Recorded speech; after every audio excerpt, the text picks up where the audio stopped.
And welcome back to Scavtalk, everyone. In today's episode, we're going to be discussing some relatively light news week. We got on the agenda ETS testing has been announced yet again. There is another hunt tournament, this time for the OCE region on the 29th, which we'll talk about what that means for Wipe.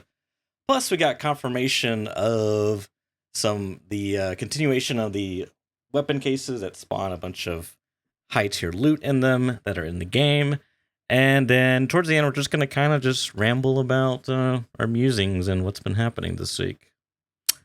So yeah, should we go ahead and just burn straight through the news topics, Giga? I think so. Yeah.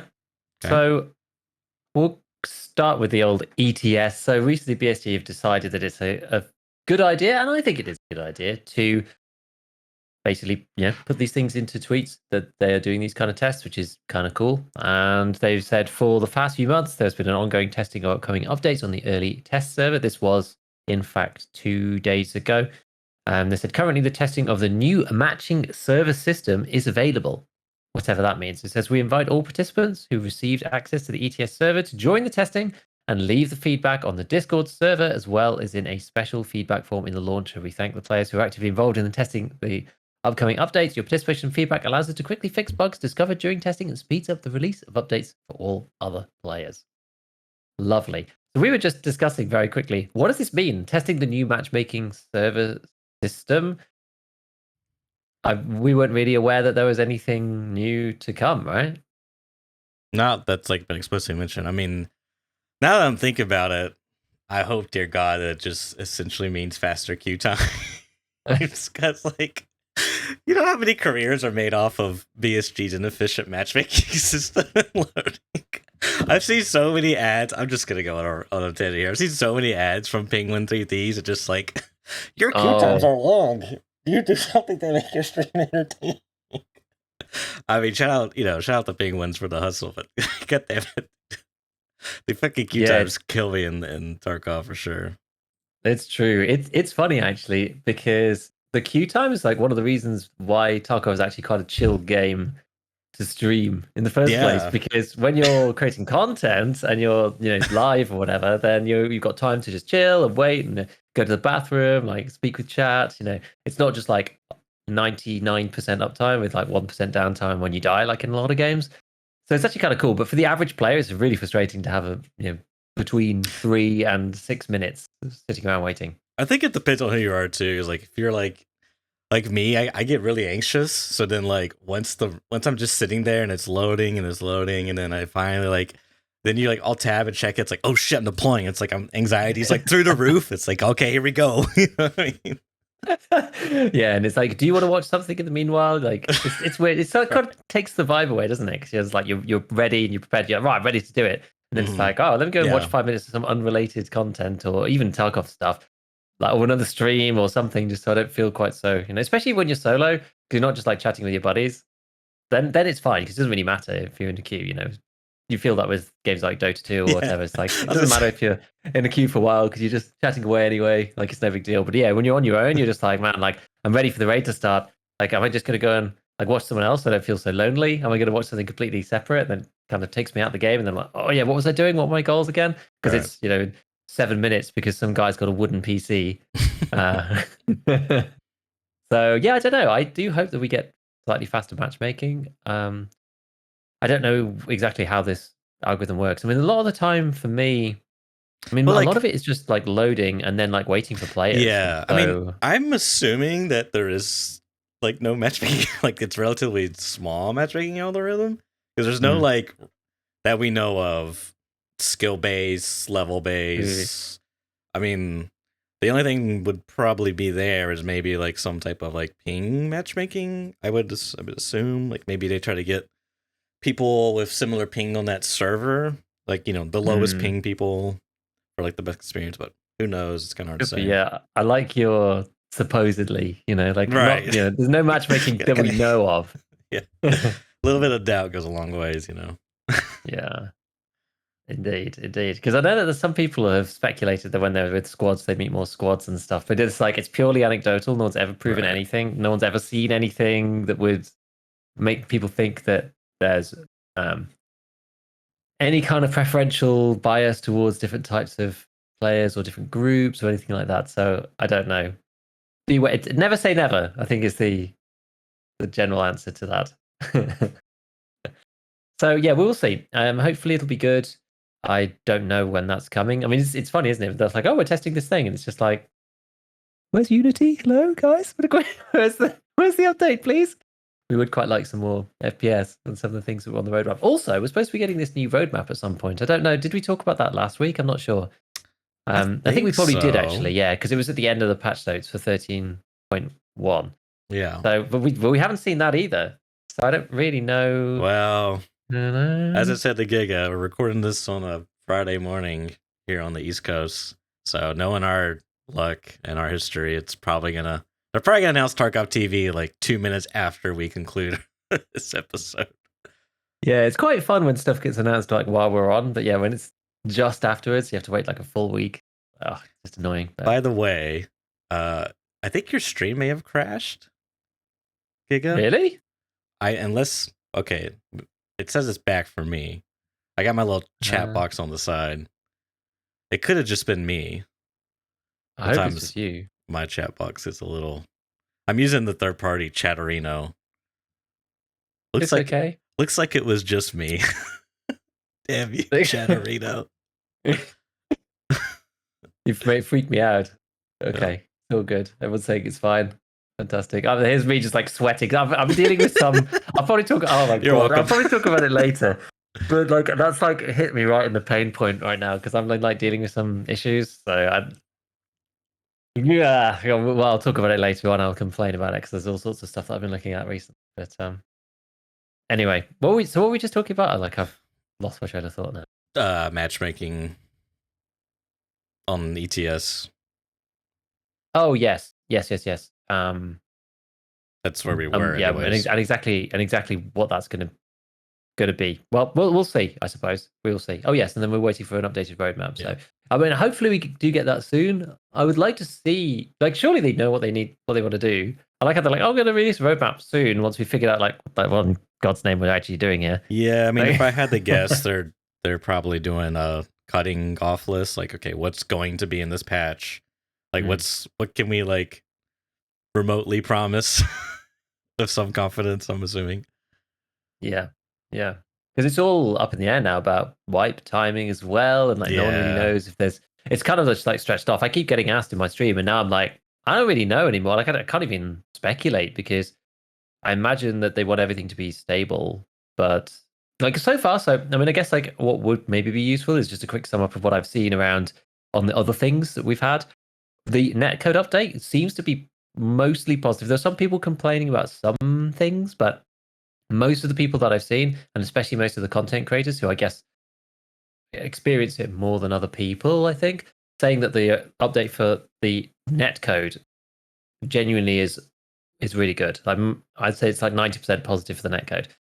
The stuff about optimization, I know we didn't get the FPS section, so it remains to be seen what that's going to do. But other things, like no one's complained too much about the audio. So that's generally a good thing. But like FPS in this latest update seems to be all over the place. And some people are saying that there's like a new memory leak. Some people are saying that there's like more problems. So I think like the performance stuff is actually slightly more problematic in some ways, especially Streets. Like lots of people complaining mainly about Streets. Like most of the other maps run fine for most players, but it's the Streets stuff that's problematic. And again, that links into my own issues. So yeah, I'm just not really sure what's coming when we're going to get the wipe, and I don't really know. Like my original prediction, everyone was just like, "Oh, it could be." Remember, like it could be a May wipe. Do you remember this? Like, oh, it's going to be a May wipe, and then it's fast wipe of patch 14. Did you remember that? Like a couple of months ago, like 2 months ago. And there was just like absolutely no chance. It's just like there's no way it's going to be early wipe, no chance. And I called like the 13th, which was yesterday, and that felt like I was quite far out in my predictions, like quite a long way away.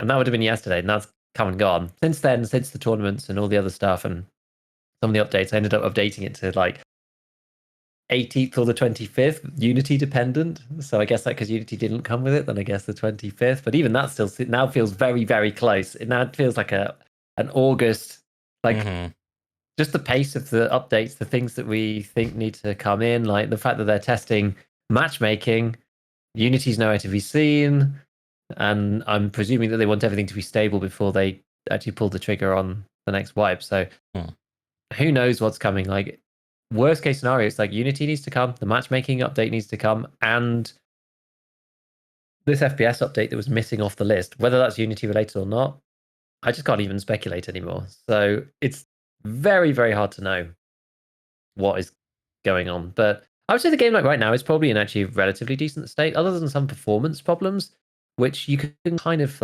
deal with because everybody has those. Whereas like audio is actually feeling pretty good and the networking is feeling pretty good, which is like that's a really important, you know. Yeah. Like hopefully the FPS stuff, it's optimization more than anything else. Whereas like the core gameplay that they're fixing is actually getting better. So yeah, quiet optimism. The other thing in regards to ETS testing, which I know you talked about, I've seen a lot of other people talk about, is asking the question, posing, even adding BSG community members is, why is there an NDA on ETS servers? Why? Yeah. Which someone, it's the question, yeah. someone brought up a interesting point. They were like, Dota 2, the beta launch of ETS. I was like, okay. I mean, yeah. And then I thought about some more. I was like, well, but Dota 2 wasn't like out. You know what I mean? Like they were testing. You know what I mean? Like Tarkov's out, but there's an ETS, a test for like a updated version that has an NDA. Like it's just kind of weird. Like I can understand the Dota 2 situation because like it's a new IP, quote unquote. You know, it's like big under wraps project type of thing. I don't know. Yeah. I mean, I've said what to say to get it. Just has to be for some type of protection from BSG, whether it's like, you know, something more serious, like, oh, I saw this in the game and it's not in the game when I bought it because I watched streamer, blah, blah, blah, and I'm going to sue you or whatever. Or if it's just like, we don't want community backlash. Like, look how broken this new ETS update is, you guys. Oh my God, the audio is not, like, you know, I don't know. That's the only thing I can like fathom in my mind. Exactly. And, but I think that's just kind of a bit weak. I just think they just need to, like, you know, be more confident about what they do. Don't worry about that. Like if it's specifically within the testing server, because that's the thing about ETS is that they can iterate on instances of the game much more quickly. That's the important point, and people should know. And if they don't, they're just stupid, right? So they should know that over there they're just trying random stuff, and if it breaks everything, it doesn't matter, right? You don't want to push those things to the main branch of the game. So I think there was a couple of tweets. I think the first one was Rengar, like 2 days ago. And he basically said, like, dear Battlestate Games, remove NDA on the ETS servers and give everyone access to the testing. There's no reason to keep stuff under NDA. You tweet what you're adding to ETS is not a secret. Nothing worthy being hidden ever gets added because it would get leaked. Let's keep it real without saying he broke the NDA. We're never going to see any of these on ETS because it would remove the wow factor. Arena, new maps, new expansions, new bosses. Let us help you make the game better. We want smoother patches and less bugs. This is how you achieve the goal. ETS isn't Area 51, so open the gates to the community. Like, he's quite right, you know? It's like, I don't think they've ever tested. I mean, maybe I'm wrong because I've never engaged with it that much for other reasons, which we'll come on to in 2 seconds. But like, I think it's all technical, right? Like, yeah, content stuff should be under NDA. That's fine, or like not should be, but can be under NDA. That's completely okay. But like technical things, like, you know, putting in inertia and testing it, like changing the matchmaking system, like, you know, that kind of stuff. Like, I thought that would be considered content, but I guess it could be considered. I guess it's technical content. I just don't think it's like, it's not wow factor content. That's the difference for me. You're saying the NDA is required for the NDA is required for like wow factor, because that's the main thing that BSG are worried about. Whereas like bringing in inertia is not just like, oh wow, look how they've implemented. Like, no, like everyone just wants it to be implemented well. It's a technical feature, in my opinion.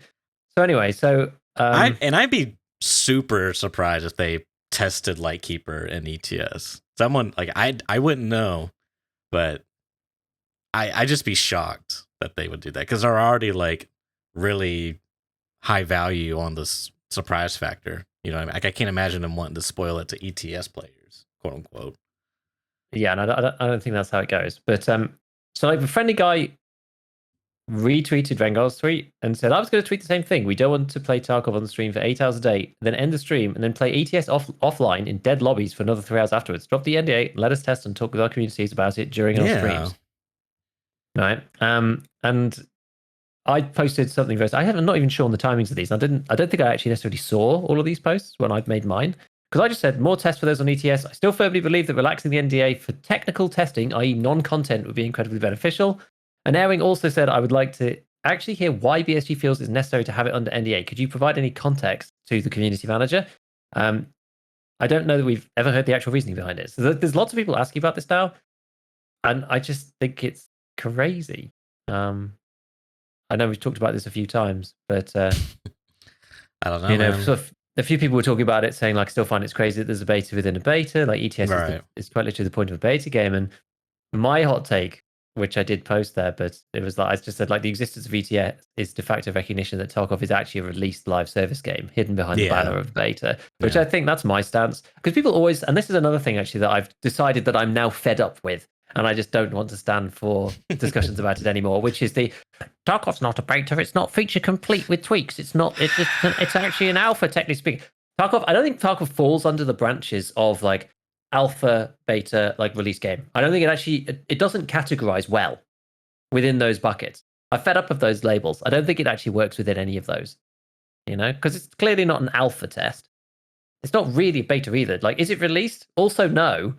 So it's a hybrid of all these different things. Tarkov is just like, it's just what Tarkov is. Who cares what you label it with? I'm fed up with people labeling it with like, I mean, I know the BSG themselves say it's beta, but it's probably like that's probably the best description using the worst labels. So it's early access as a live service game in the year 2023. So if you played any other early access games, live service games, you know exactly what you're in for. Yeah. So yeah, I don't know. I really do think that they get better quality feedback if they did allow it to be more. Well, I wonder open. if they're scared about cheaters, like bad actors, we'll say. I don't know. That might be one reason why you would want cheaters to make what? it hacking Escape from Tarkov. I know. Heaven forbid if that happened. I know, but like, can you like, imagine you're Billy and you just got off work and you're like, you know what? I'm gonna do my due diligence and offer my free labor to Battle State Games and go play ETS and test on bugs, and then a hacker comes along and ruins your volunteer work. Like, I don't know. It's maybe that's why there's so many like restrictions and walls behind it. This doesn't really explain the NDA portion. You can't disclose that you were hacking on the ETS servers, but yeah, I think you maybe put it pretty strongly and well spoken that maybe it's just a confidence issue behind their part. Yeah, like I understand why it exists. This is the thing. I just feel that they could do it better because some people say like, oh, I don't even know why this exists. Tarkov's supposed to be the test game. It's like, yeah, you don't want to just roll out like half scuffed like matchmaking changes to 100,000 concurrent players. That's not a sensible idea. It's good. It's a good idea to have a a test environment to do random things. You can wipe frequently, or you can set everyone to level 1 and say how does it feel, and then a week later you can set everyone to level 40 and then say how does it feel. Right? It's like you can't do that in the main branch. There's just no way that you can. Right? It's just there's things that you could do in ETS that you can't do in the normal game. But I just don't feel like it's being used properly. I feel like the feedback would be better because half the time the stuff comes to the main game and it's like everyone goes, oh, Reed, this is really broken. And then it's just like, well, did anyone test it in ETS? And like everyone's like, well, no, but that's because of this, and the other reason, right? Like we can't play it on stream or this, or we can't do that or the other. I'm just too busy to do it. So yeah, I mean, I think the fact that like one person could stream it and then you effectively pull the chatter's feedback as well, like your community's feedback. I think there's like some value in that as well. Yeah, I think so. Because not every, and this is the thing. Somebody I was having a discussion with, and again on Twitter, was basically like, "Oh, we've made the main game redundant," and I was like, don't mistake what I'm saying. I'm not saying that ETS should be open for like everybody. I still think that you can make it Yeah, you can still make it like invite only. Right. Like most people are not interested in it for a start. Most people wouldn't be interested in doing it. You do want to have people who have got trusted feedback or whatever. I mean, I don't know how closely they vet people within ETS, but that's still fine. It doesn't mean that other people can't see ETS on stream. Like, people can't talk about the changes that are maybe coming up on ETS, because yeah, crowdsourcing that feedback is useful, even for an individual streamer trying to make up their mind, saying, "What do you think? Is this good? Is this bad? What do you think about this? Is this better? Does this feel better?" And someone might go, "Oh, well, actually, but normally this happens." And you're like, "Oh, yeah, that's a good point. Maybe not." It kind of like sometimes chat like rounds your opinion a bit, or gives you some other alternative viewpoints to make your mind up in a more just well-rounded way. I don't know. Anyway, enough about that. But there's been a lot more noise about it. I think that's the most important point. There's a lot more noise about the NDA, why it exists, whether it should be there or not, whether they'd get better feedback without it. If there was anything particularly sensitive, then they could keep that under NDA, I guess. Or maybe they could have 2 tiers, or maybe they'd add more ETSs, 2 tiers of ETS, one under NDA, one not under NDA. I don't really know of anything that would require it, to be honest. So that's the thing. It's all, as far as I'm aware, it's all technical stuff. So I don't know. Maybe there was content at one point. I don't know. So yeah. The final thing I'll say there is, for me personally, it would be great to, at the end of wipe, be like, all right, I'm kind of done with the live service part of the game. Now I want to like start testing features and providing feedback for the next update to the live service game. Let me play on ETS with the boys, and we'll like test whatever BSG is pushing out there. I think that would be great, and it's kind of a win-win.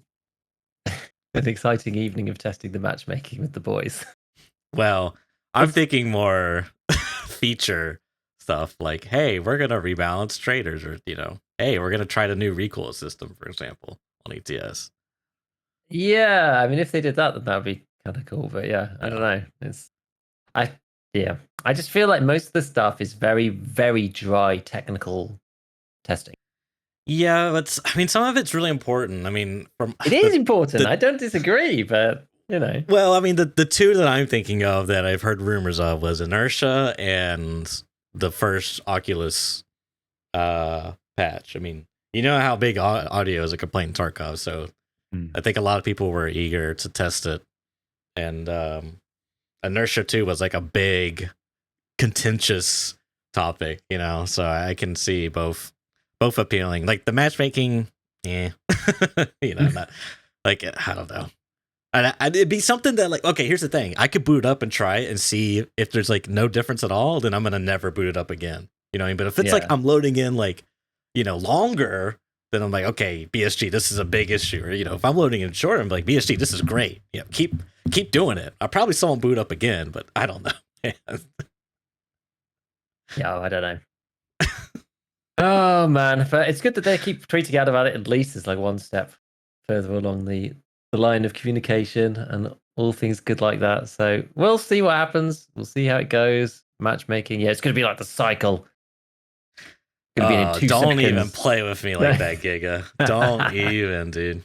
That was the one feature that was like genius and separational. Like, it's funny whenever your game comes out and then people are like, bro, this one feature, just add the Tarkov. You know what I mean?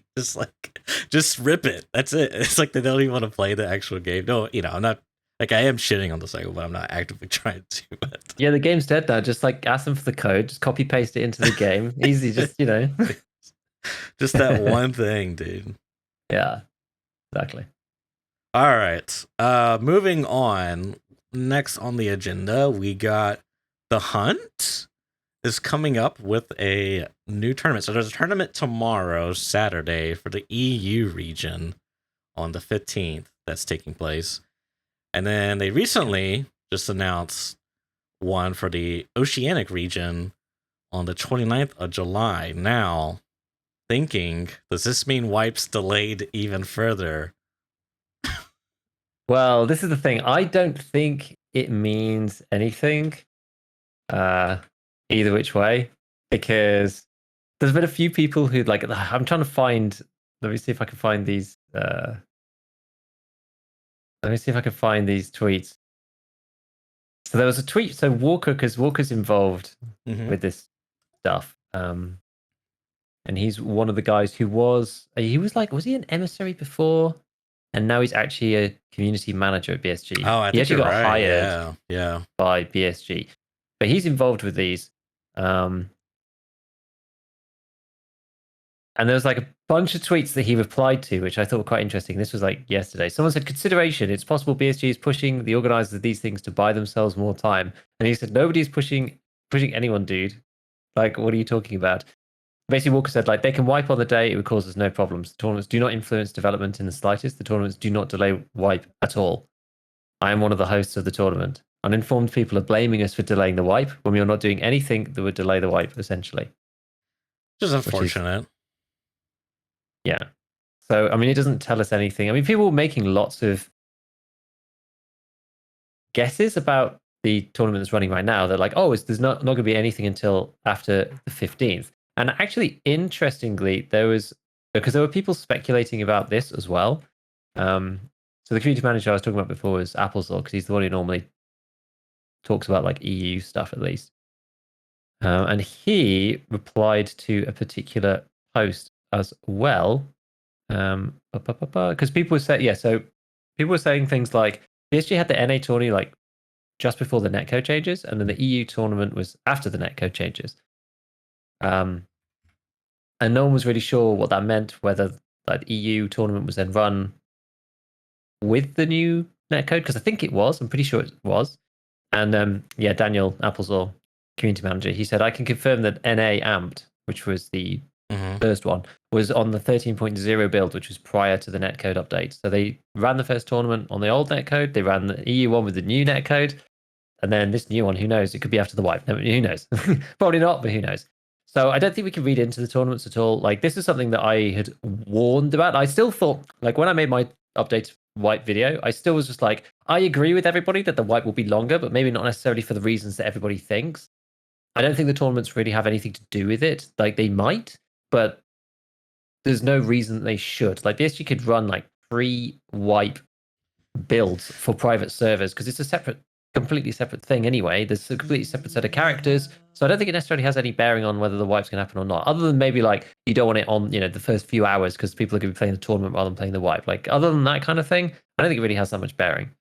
Yeah, I don't know how it works, like with the private servers. I mean, in other words, I'm not sure you access it through the launcher, but it's very possible that through the launcher it can create a separate, branch / folder of a version of Tarkov that it executes from, and then you can still, the wipe happens and you can still access the main branch and have that update separately, because you need the files to run an older version of the game, essentially. I mean, so I'm assuming that's how it works. So I guess if that's true, there's probably a lot of truth to that, in that people could, it's not really like contingent upon one or the other.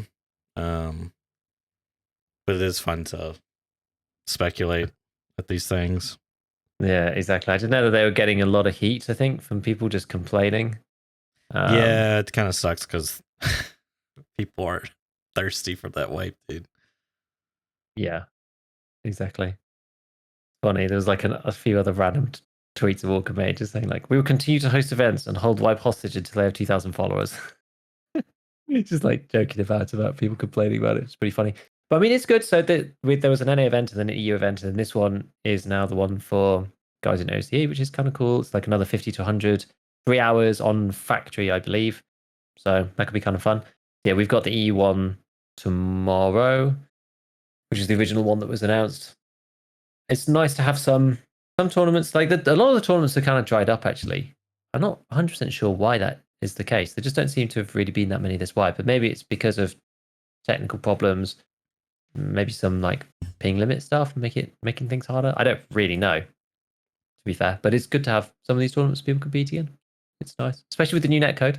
people say it's better. So always good for the, I say pro scene in inverted commas because Tarkov doesn't really have one. But as pro as it gets seen, it's pretty decent. So, was there anything else about the hunt that you wanted to touch on, other than just like wipe speculation timing? Not really. No? The only other thing, so I do actually keep an eye out for Daniel / Apple's or the community managers retweets or tweets in general and replies to people because occasionally they do release little bits of information. There was another friendly guy post which is about a community member of his who had found a weapons case from the event, one of the sealed weapons cases that you come back to your inventory and then open up. And I think they'd found it in Kappa. Maybe someone else had found another one elsewhere. And it was actually confirmed by Daniel that they are in the loot pool. Like no one's lying or trolling or whatever. Like that is actually true. They are in there. They're just kind of rare, which is fair enough because they're full of like rare stuff. But if you could get them in Kibba, that's actually kind of neat. You know, like gives a purpose back for some of these high tier specific places. If there's a chance to get one of those sealed loot containers, it's like probably the best way that you could get a Mark 18 Mjolnir. Some of the best ways to get M903 bullets. Like they're slowly adding these ways to do it. I don't know whether this is just a end wipe thing, whether that's going to carry out because that would feel pretty broken going there and getting one of those SA58s with the 120 rounds of M993 like at the beginning of the wipe.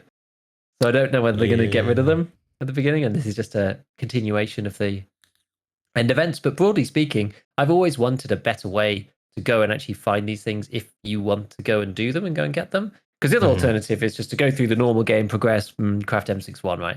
But you could, in theory, go to Kibba 10 times, say maybe get like one weapons case, and then in that it could be the SV98, it could be the Mark 18, it could be the grenade launcher. You don't really know what it's going to be. So again, you're gambling, like rolling the dice as to what it might be. You might get lucky.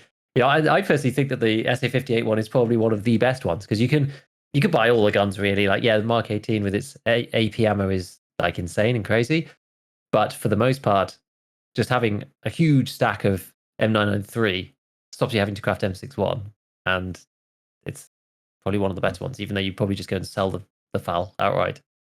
But yeah, I've always wanted more of these ways to farm this like high tier stuff. So we'll see how it goes. If they make it rare enough, then it's kind of all right, but not so rare that you never see them. So middle ground. But yes, it's interesting when we do get actual confirmation of these things from BSG. So yep, it's still in the game.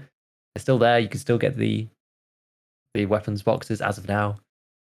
I think it's cool. I like it. Cool.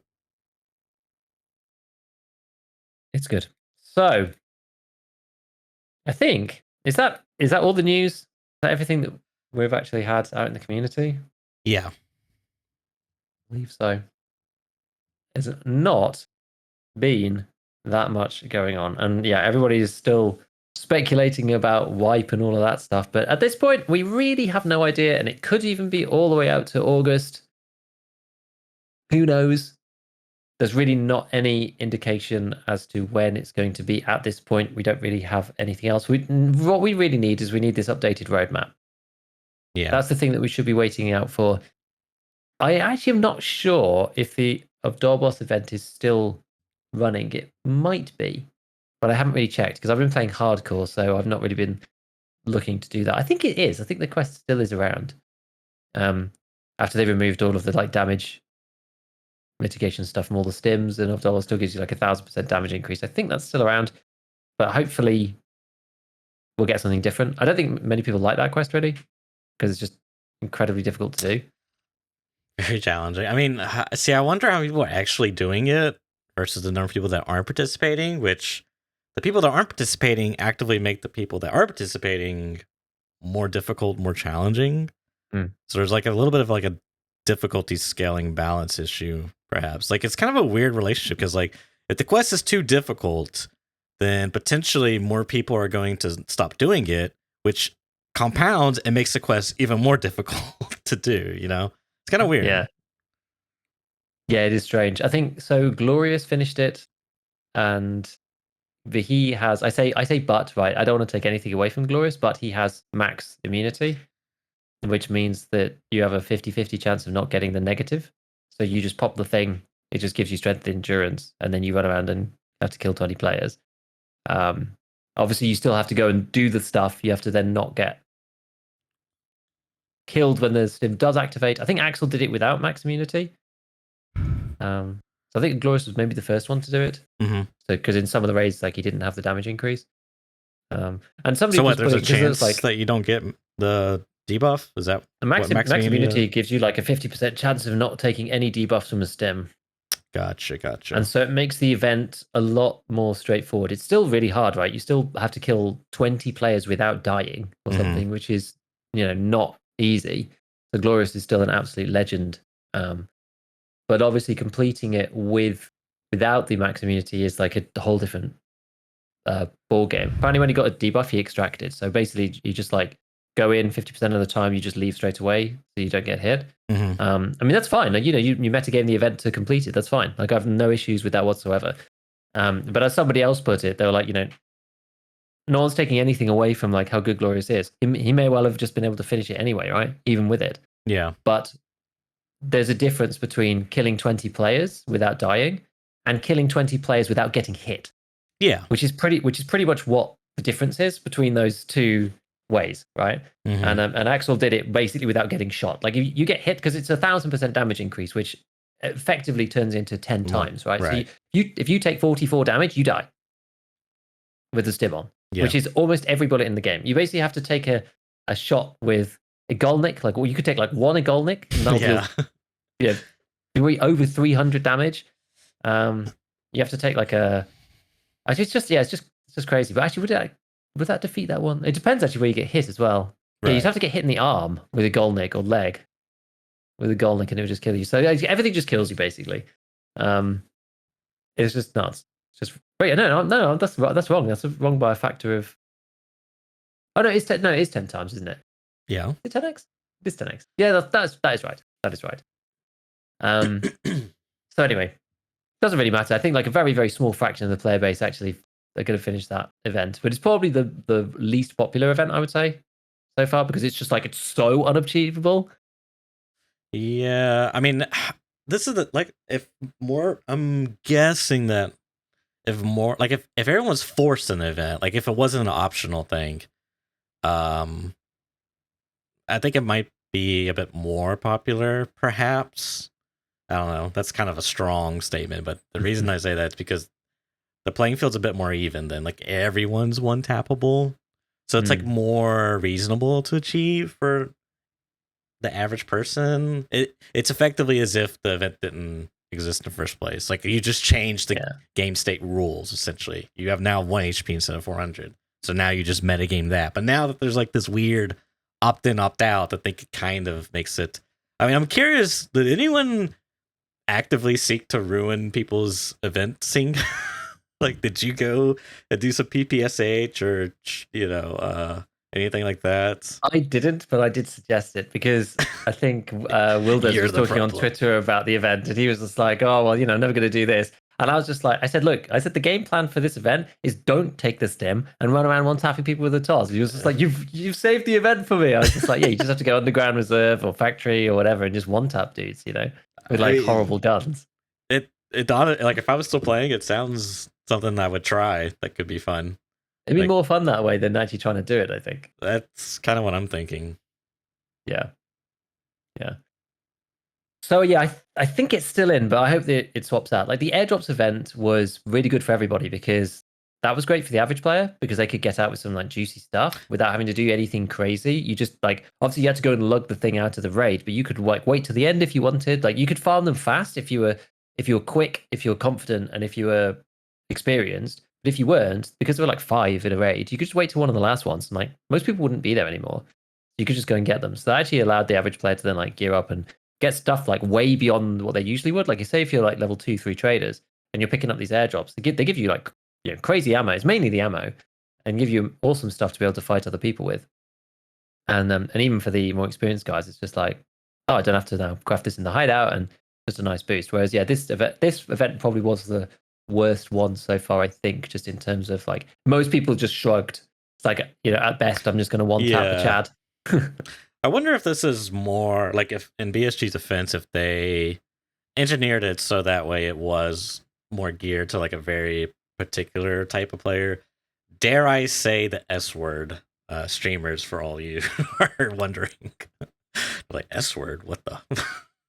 uh, AKA like your hardcore sweaty gamers, you know. In other words, they anticipated that a select few people would like the challenge, so it was opt in, and the people who didn't opt in actively make the people who opted in more challenging, you know. And so it's like a, oh, let me go watch my favorite streamer, you know, mauled at the video game. Haha, funny, he's raging. XD, you know. I swear that's Tarkov streaming culture in a nutshell. It's like, yell at the video game. So funny. Lol W. Watch the abuse. Yeah. Yeah. I know. I don't know. I don't know. They do seem tailored at a very small fraction of the community in some instances, which is fine. That's okay. But it would be nice if they're a bit more varied. Like there seems to be, they've done the ones before, and then we've already talked about that are more varied and allow more people to access them. And this is like doesn't really seem to be it. So, question: is this worse than? Because I've seen this pitched before. Is this worse than the water event? Do you remember the water event? yeah, it was awful. That was probably one of the worst thought out events ever. That's the one that's usually quoted as The worst event. The worst event, or at least like the one with the least thought to it. Well, like this is better than that, right? Because you don't have to participate and it doesn't screw you. The water event was by far the worst because why? If you were new, they removed water from the traders completely, and if you couldn't access the flea, you couldn't buy any at all. And then they basically like removed a lot of it. Did they add a load in the game in the high PvP area? But like all of the big boys just had like loads of Aquamaris and stuff anyway. So it didn't affect anybody above about level 30 and absolutely shafted everyone under level 15. It was like the most unbalanced, uneven event I've ever seen. It was awful. That was terrible. This event is just kind of dull. Like that one broke the game fundamentally. This one is just a bit boring, you know, and most people are just not engaged with it, which is fine. I think there's a big difference. This is like the most boring event. Maybe this is a straight zero. It's just gray. This is the grayest, most zero in the middle. Just like it does nothing kind of event. The water was just like minus 50. I gotcha. In my opinion, now the scarcity one, that was the fuel one. Well, the fuel one was actually interesting. I thought that was okay. Because that doesn't really affect people under level 15 anyway, particularly. I mean, maybe you need a bit of fuel for this, that, and the other, but I suppose people who are running Bitcoin farms and stuff. That was probably the squeezed middle. You know, that's the middle class of Tarkov who are like not rich enough, but using their generators and can't spend 800k on fuel. That was more interesting. The scarcity one I meant was the one where none of the traders could buy anything. It basically turned into hardcore. That was also all right.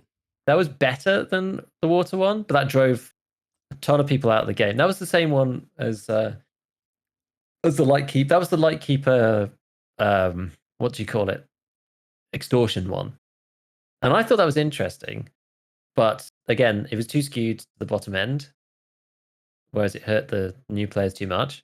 And then the high tier players complained because they just had like bags and bags and bags of like 1x4 guns and no pistol grips, so no one could use any of their weapons. And that I thought was funny. I didn't mind. I have no sympathy for people who assume that they're going to have like readily available pistol grips, you know, and they like min-max their hideout entirely, so they've all got like 26,000 meta M4s with no grips or anything, and it's just like, the traders aren't there anymore. It's just like, well, you've sucked out on your own assumptions there. Whereas like the guys who are low level and now just like, I can't buy anything and now I'm just screwed and I'm just going to leave the game. That's where that kind of sucked. So I think they could have gotten rid of like maybe the higher tiers of traders for that one. But anyway, so that was, the water one was definitely the worst. The scarcity one was like, could have been good, but ended up being kind of an L. This one is just really, really boring. The end of white one with you had to kill the bosses to get the antidote because you were going to die and you died from the extract. That was like A+ primo. I was going to say that's probably, I don't think I've played many events, but that one's probably my favorite from like an outside perspective because it changed the way you played the game, you know, and I felt like it was pretty cool. But it was good, and it was right near the end of the wipe too, so it was proper just like, throw away your gear, like jails are everywhere, kind of nutty gaming. That was nuts. And then the airdrop one's been really good. Like Scavs on Labs is always fun. So there's quite a few events. Like Scavs on Labs is great. that's honestly one of my most like. It was the most fun, just like total cluster mess, just of all sorts of things. Because you don't normally play labs like that, right? The lab's just like full of player scouts running around with like no cares in the world. Like normally the map is really scary to get into, and people have to pay loads of money just to scav in and just run around and have a blast on there. Was so good. That was so much fun, and loads of people enjoyed that. That was great. But yeah, it's hard to make events that are sensible. I still would like them to do I don't know, a Robin Hood event or something. So if you've got level 4, if you've got level 4 traders, now you only have level 1. If you've got level 1 traders, now you have level 4. Just like flip it around. That'd be funny. That's actually kind of interesting, though. You just like the class opposition to be flipped. You got the oppressor being Giga Chad. You got the pressy. It's like. It's nice to turn the tables, that's the thing. And it's nice to see the Giga Chads kind of squirm. Like everyone could they complain, but that class of player normally actually kind of relishes that sort of event because they have the game knowledge to like then deal with the new challenge, Whereas like new players, when they're faced with the challenge, they're just like, this game is already super hard and I'm only just surviving, and now I'm just not going to play because I'm just sad. So it's like you don't want to punch those guys too much because it's kind of productive. I think that actually could be pretty fun. Like, I mean, obviously it's gonna be skewed to the new players, but I think you put in a very good manner, and that I think that's probably a good thing for your video game. It's like now it's like they get to taste what the Chads, drink, the cup they drink from every day. They're just like gobbling that shit down, and meanwhile, just the poor little peasant Timmy is like, just gonna have one drop of 995, sire. Yeah. And then you flip the tables, and I'm sure there's going to be like people out there like, this is cringe. I can't stop my entire lobby anymore on custom. Yeah. Or like I don't even know, just like something crazy like. I'm just trying to think of like anything crazy. You get like stat debuffs proportional to the amount of money you have in the game at the time the event starts, like stuff like that. Or and then you get stat bonuses for the inverse. Like if you're poor, if you're like super hard up, you get like 5 health regen, like some kind of handicap event. Dude, that'd be how cool fun that would be, because then you could like try to metagame it and like, what's the minimum gear I can bring in to still be effective, but get the most stat bonuses to also be effective with that minimum gear. God, you're making my little gamer brain churn right now. There's like fun things you could do, I think, that flip it, but yeah, we'll see. There's those kind of ideas I enjoy the most. It's just too easy to make an event that's like, it's really hardcore and then it just beats up the little guys. So someone said in your chat, the Otter Doggo changed into her only the new or behind players, like second after wipe vendor changes second week after wipe vendor changes they always do. And like in regards to the water event they did, like they just need just a little bit more foresight. Like the fact that you could just buy the water off the flea market. Oh, dude, that just like, if they didn't have that in, that would have like helped alleviate some of the gripes. Like make everyone suffer, like frick it, delete water out of everyone's stashes. Water does not exist outside of the raid anymore. Like you have to go in, frick it, make it so you can drink, press F to drink from the shoreline coast. I don't know, maybe you need to boil it or something. But what, you know what I mean? Like like just a little bit of like foresight these days, because that was a pretty rough event. Because even people who were like, they were able to recognize like, hey, this event isn't really that great, but I recognize that it sucks a lot for the lower level players. Yeah, exactly. So I'm hoping they've learned their lessons. We haven't had one as bad as that for a long time. And that was one of the earlier ones they did too, keep in mind. It was. So this is true. It was an early one, and it was not very good. You remember the fog event? I do. That was I didn't play that. I wasn't interested. I actually did play that one. I think I played at Tarkov Reporter for a little bit. Mm-hmm. We were on reserve doing some Reap-IR shenanigans. It's just thermals. That was the thing. Yeah. It was just all thermals. But it was something different, Yeah. And it wasn't like true.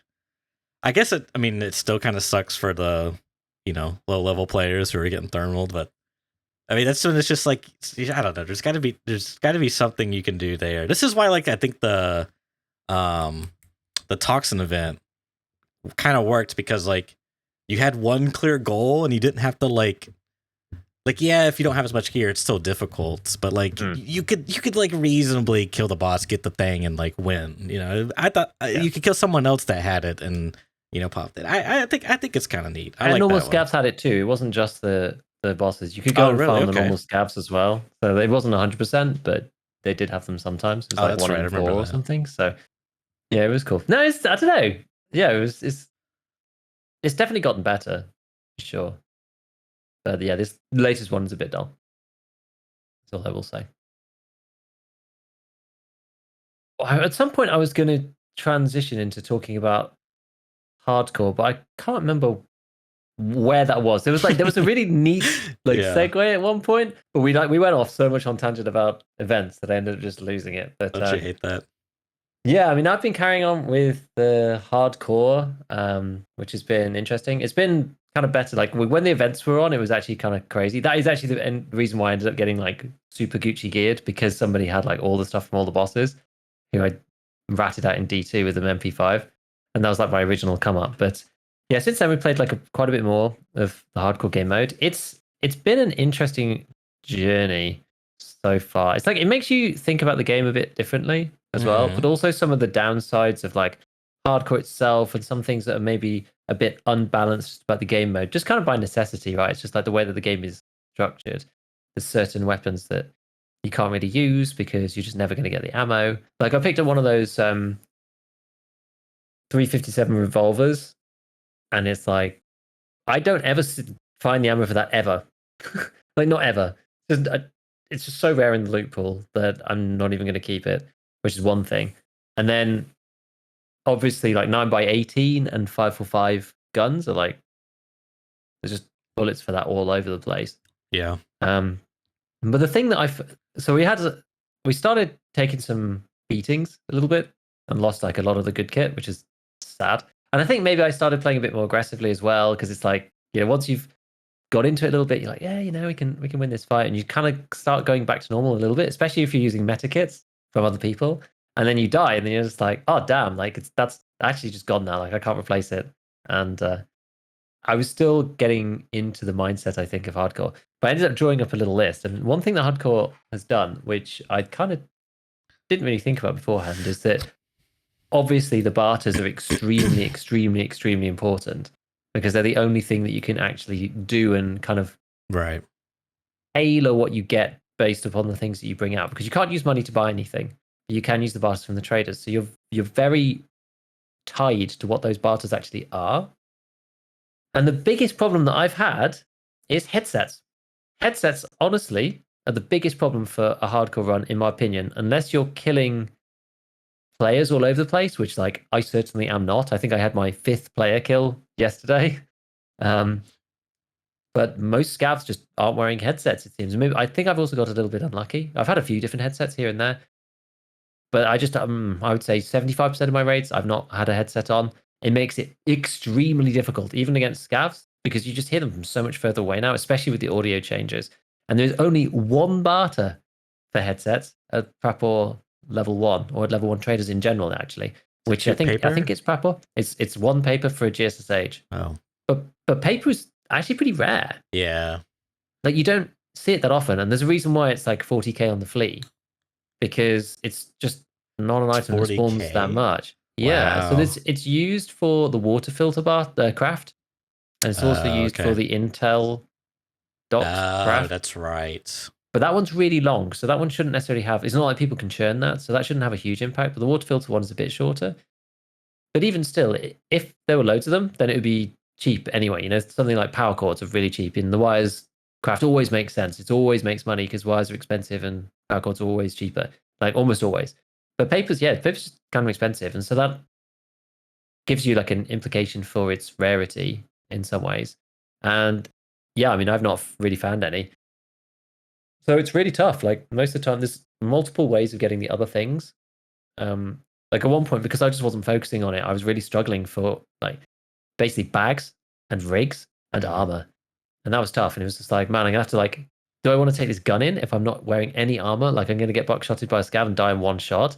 Or like and a scab with HP and an SKS, I'm just going to die in a one hit. Yeah. And so I've ended up like drawing down a list of like the things that I need, like a shopping list of the things that I actually need. You know, bags. I've got like AA batteries, soap, the red toothpaste, hard drives and DVDs, the like PSH helmet and tea.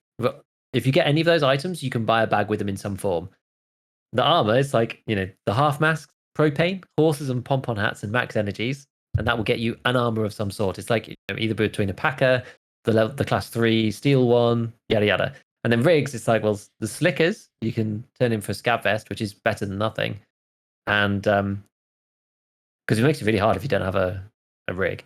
And then like milk and oat flakes gets you like that sniper one, and then you can also turn vita juices into slickers as well via that like chained barter to get more scab vests. So that's actually kind of all right. But yeah, it's just like the headsets have just been super brutal. But like after focusing really hard on those items, we've now kind of got to a stage where it's like, okay, we have a few things now. I actually have a couple of the different types of each item and the ability to actually get them. So it's either the items in my inventory or I've got it on its own. So now we can have like a bag and a rig every time we go in, which is good. But yeah, it's tough, honestly. It's tough on those parts in particular. And I think it's the other thing that it's brought back to me is just how it's easy to underestimate scavs once you're a higher level player in the game. And higher level, I mean literally just character level. Because I very rarely, like scavs don't often just one shot you in the head. They do sometimes, but it's not that rare. So it's not that common. And it never really happens to me on my main character. Like I've always said that. Like I never really have an issue with scavs. It's partly just like knowing where they are, knowing how to deal with them, yada yada. On my hardcore run, the scavs are a real issue. They're really problematic. I've had like multiple instances where you just can't fight them off, or they kill you because you're not wearing any armor and they shoot you in the thorax once with HP. It's like it's all of that stuff. It's like I don't think like having class 4 on now is like, oh, this is like a thick kit, you know? And if the scav's got PS and even T45M, he'll 2-tap you in the thorax. And sometimes they do that. Whereas if you're even wearing a Corund, right, scavs can only basically headshot you now. And yeah, sometimes you get shot in the arm, and then compound that with the fact that the weapons that you're using suck. It actually makes scavs quite scary. And so that's another thing that I've like relearned from the newer player's perspective is just how terrifying scavs are when you're undergeared, don't really have a good way to get good gear. Because that's the thing about hardcore, right? There's not really a pathway to get good stuff, especially early on when your trade levels are low, because you can't even use the higher barters. The best gear that I can get is tier 3 armor, unless I go and kill a player, which using the gear that I've got is usually kind of hard. And so it feels very much like being back at the beginning again of my experience when I was playing Tarkov from scratch, which is good. You know, it's good to be challenged. And it's interesting seeing the game from that perspective, because then you actually really feel that again of just like, do I even want to engage that scav? Like, I never normally ask that question when I'm playing on my main. I'm just like, I will just lean peek him and kill him with my mutant or RD or AK-101 or whatever it is. And even if I take a shot, the scav bullet is usually so bad that the arm will just absorb it and take like 2 or 3 points of damage. It won't matter because if it's PST or whatever, like very occasionally you'll get a headshot, but that's like pretty unlikely. And also like your leaning is just, because of the way the inertia works, if you've only got strength level 3 or 5 or something, you're just like, you're slower. The inertia works more strongly on your characters, just makes it harder to position, hard to get out of the way. I don't know, man. It's just like a combination of all of these different things that I kind of knew, but like haven't felt for a long time. And I think it's been interesting doing it. It really has. It really has. Yeah, I've got this list now up like next to me. I'm just like, is it on the checklist, guys? Like, do we need this item? Do you find that the experience could be boiled down to PvE Tarkov? Like you're spending the bulk of your time just fighting scavs? Yeah, well, the bulk of my time is spent fighting scavs or dying to players. Yes. So the players are important just because sometimes you do kill them and win, but they're important to stop you from just like roaming around the map in the areas that you know the players aren't. Because scavs are very formulaic in many ways, even now.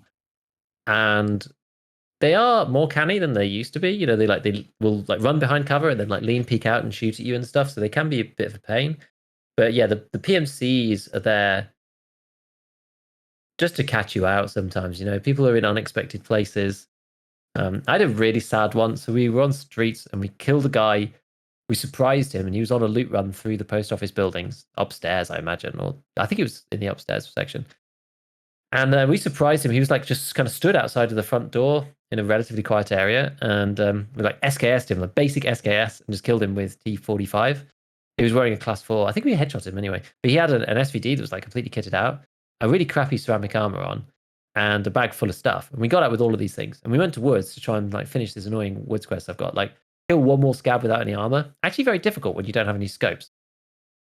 Went to woods and had a really unfortunate incident around the car extract. But like near the beginning of the raid, someone just like beelined it there, and it was just like a really awkward fight, and I couldn't quite get the angle on him, and then the guy like headshot me through the car window, which is like kind of unfortunate. I was just like, oh no, and, like lose the SVD. But yeah, it's just like the player fights are just they're so high octane now.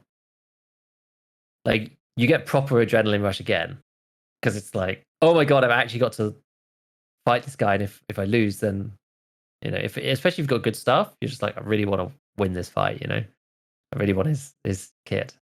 But yeah, you're so concerned about your own kit. It's just like, yeah, it's just crazy. There was one fight in particular that we were talking about, like muscle memory and stuff, about how like my usual game sense from the main game screwed me and actually got me killed. So I killed a guy who was running across towards the boat extract with the smoke on customs. He was running from dorms over the road. You know, there's like the couple of little shacks. So you come from dorms and you come around the wall. You run across the road and then down to the boat down that side. I was on the boat side of the water, of the road, and he ran over, and I killed him just as he got to my side. I basically like lay in wait and camped him because it was really the only way that I was going to kill him. And I did actually have BP in an AK on that one, I think. Okay. But like a basic AK. I was like, well, we got the good stuff in there. Now he had like a juicy M4 and like some things, and I was like, at this point, it's tricky because you're like, well, I was unsuppressed. People on customs are looking for blood. I don't want to wait around too long, but I also don't want to loot the man like who is lying on the road. Like he's at the edge of the road, but he's on the road. If there's a second, right? Because you know the usual principle of Tarkov is there's always two. There's always another. So I'm just like, well, this guy seems like he's on his own. I have to scout the area out first, and I went to loot the guy after scouting it out and got shot at from like a decent distance. So I like ran down back to the rock, actually towards where the boat extract actually is. The guy like comes down grenading, like pushes me, and we have an engagement at 3 meters, and he kills me and I die. And I was like, man, you know, if I could only have just like had worn the stuff from the dude in the road, because like I was on him, but I was like looking at things. And I was saying to chat afterwards, I was like, my usual muscle memory failed me there because what I should have done, like my kit was so low grade compared to his. I should have thrown all my things on the floor, run up, opened up his inventory and just gone became him, and just become him, and then run back to my stuff, right? Because then I could min max it away from the road and whatever. But because I didn't do that, I lost the chance to loot, and I think that's like it's not in my usual muscle memory because normally when you're looting somebody, it's not like every single item is an upgrade. Especially when I'm playing, normally it's like stuff that's on par. I don't usually want to just like remove my armor for theirs. Their armor's normally broken as well. Usually I like my guns. I think most people make average guns. So I usually prefer the guns that I have myself. And so it's just like, well, I'm not thinking to do that. But in this particular instance, like I definitely should have. And that would have meant that either I would have been able to get out of there without having to engage the other player, or the worst case was I'd have been able to fight the other player with this guy's kit. And I think he had a class 5 goons armor on, and he had like a, some kind of meta HKO M4 or something like that. Like definitely better than whatever the hell I had. But I didn't have the ability to go back to the body because then I was like pinned behind the rock. So I was like, that was a learning point. When you're on hardcore, just be ready to just throw all of your stuff on the floor and just run in and just grab their thing, because like your armor's just like paper anyway. So if somebody's laser beaming you down with M9 M5 from 100 meters, you may as well just run in and try to grab at least the gun and maybe the helmet and the armor, just so you have the ability to at least try and fight back or something. So I think that could have been avoided. So that was an interesting learning lesson. But it's hard to get out of the old habits, really tough. Like, it's so hard to loot properly for hardcore, to think in the right way, to take the things that are actually useful rather than things that, like, the chat's full of it too. They're like, oh, you need to take this because of this quest, and I'm just like, dude, we're never getting to that quest. I'm just being honest. And like, if we do, it's so far in the future that I'm really not worried. Like, I need to take like 40 rounds of 7mm buck. That's what I need. I can't even use the 155 shotgun without that. I need to take that. I'd rather take, it hurts, right? To take 20 stacks of 7mm buckshot over a fuel conditioner, knowing fuel conditioners are such a pain later on in the wipe. But you're like, what do I need it for? Like, there's no important barters. Selling it for cash, I can sell any item for cash, doesn't really matter. And I'm probably never going to get to that quest. Like, it's too far down the line, doesn't really matter. Like, but my shotguns are unusable. I have no bullets for them. So it's like trying to move your brain around into that mode is actually quite hard, especially once you've had thousands of hours playing it and analyzing the game like we do in the usual mode. It's like very difficult to retrain yourself. Yeah, it's interesting because in regular Tarkov, you can sort of like do both at the same time, or you can just sort of ignore building up your stash supply and just throwing yourself at quests because you have scav, right? To get like resources for your PMC. You have traders, money, whereas in hardcore, none of that really is applicable. So you do kind of spend more of your resources on just having resources, to avoid the wretched experience of hatchet running. And then once you have like a decent supply build up, I think, then it's a good time to start doing some quests to sort of help get you a little bit more access to some barters for like some additional resources. But I think it is fun getting finding like actual value or usage in a lot of Tarkov's content, because a lot of it's kind of useless. Maybe not all of it, or it has like very limited uses at best. But yeah, it's funny, like the barters you just never use normally, right? It's like a couple of them that are really good, and you just select from those, and you use the fleet to source the items, right? And then it's like, okay, those are the ones I'll use, and then everything else I just buy in cash. Whereas like now, it's like it's really good practice for the wipe, genuinely, because it's like using the crappy guns, knowing where to get the stuff from, just getting practice with that, knowing all of the barters early on for all the useful things. Like, that's actually quite a big deal, up to level 15 at least. That will certainly help a lot. And I think the main game will feel a lot easier when I come back to it after playing hardcore for a month or something. Like, we've been playing for like maybe 2 weeks now, 3 weeks. So we're level 11. Not going too badly. I think it's like 50-50 survival rate, something like that. Learned a lot of lessons along the way. So yeah. I think it's interesting too, because I asked you, like, do you feel like you're just fighting scavs most time? You're like, yes, but there's like the fear of the players, because like, as you said, scavs are very formulaic a lot of times. Like, where they spawn, you know the areas that they should be at, type of thing. So you like know when to like sort of tense up. Whereas like players, you're sort of like always on edge about, and they're like a really big threat in hardcore because of the power dynamic, the inequality there. But it's also kind of fun because when you do kill the player, you're like extremely giga rewarded most of the time. Like even if they are like a newer player, they probably have some stuff that like just means a lot more to you than it does to them, probably. I can imagine getting excited about like, a Burris scope, or even just like any optic over iron sights, or like, whatever. So really, because the scopes are problematic as well. It's like, and then also even just the mounts. I was just like, at one point I was like, I had scopes, but I had nothing that had a top rail, and then I had like a PSO, but then I've got nothing with a side rail. I'm like, I was just like stuck just with things and not being able to use them. I'm like, man. This is why I really think a nice quality of life for Tarkov in general would be to, I don't know if it'd be like mechanic level 1 or something or whatever, but just have like one of the traders just have every single mount in the game, and then take all the mounts out of the loopholes. Like, you could say there's some interesting parts where it's like, oh, I found the grip that I really want, but I don't have the mount for the right handguard I want.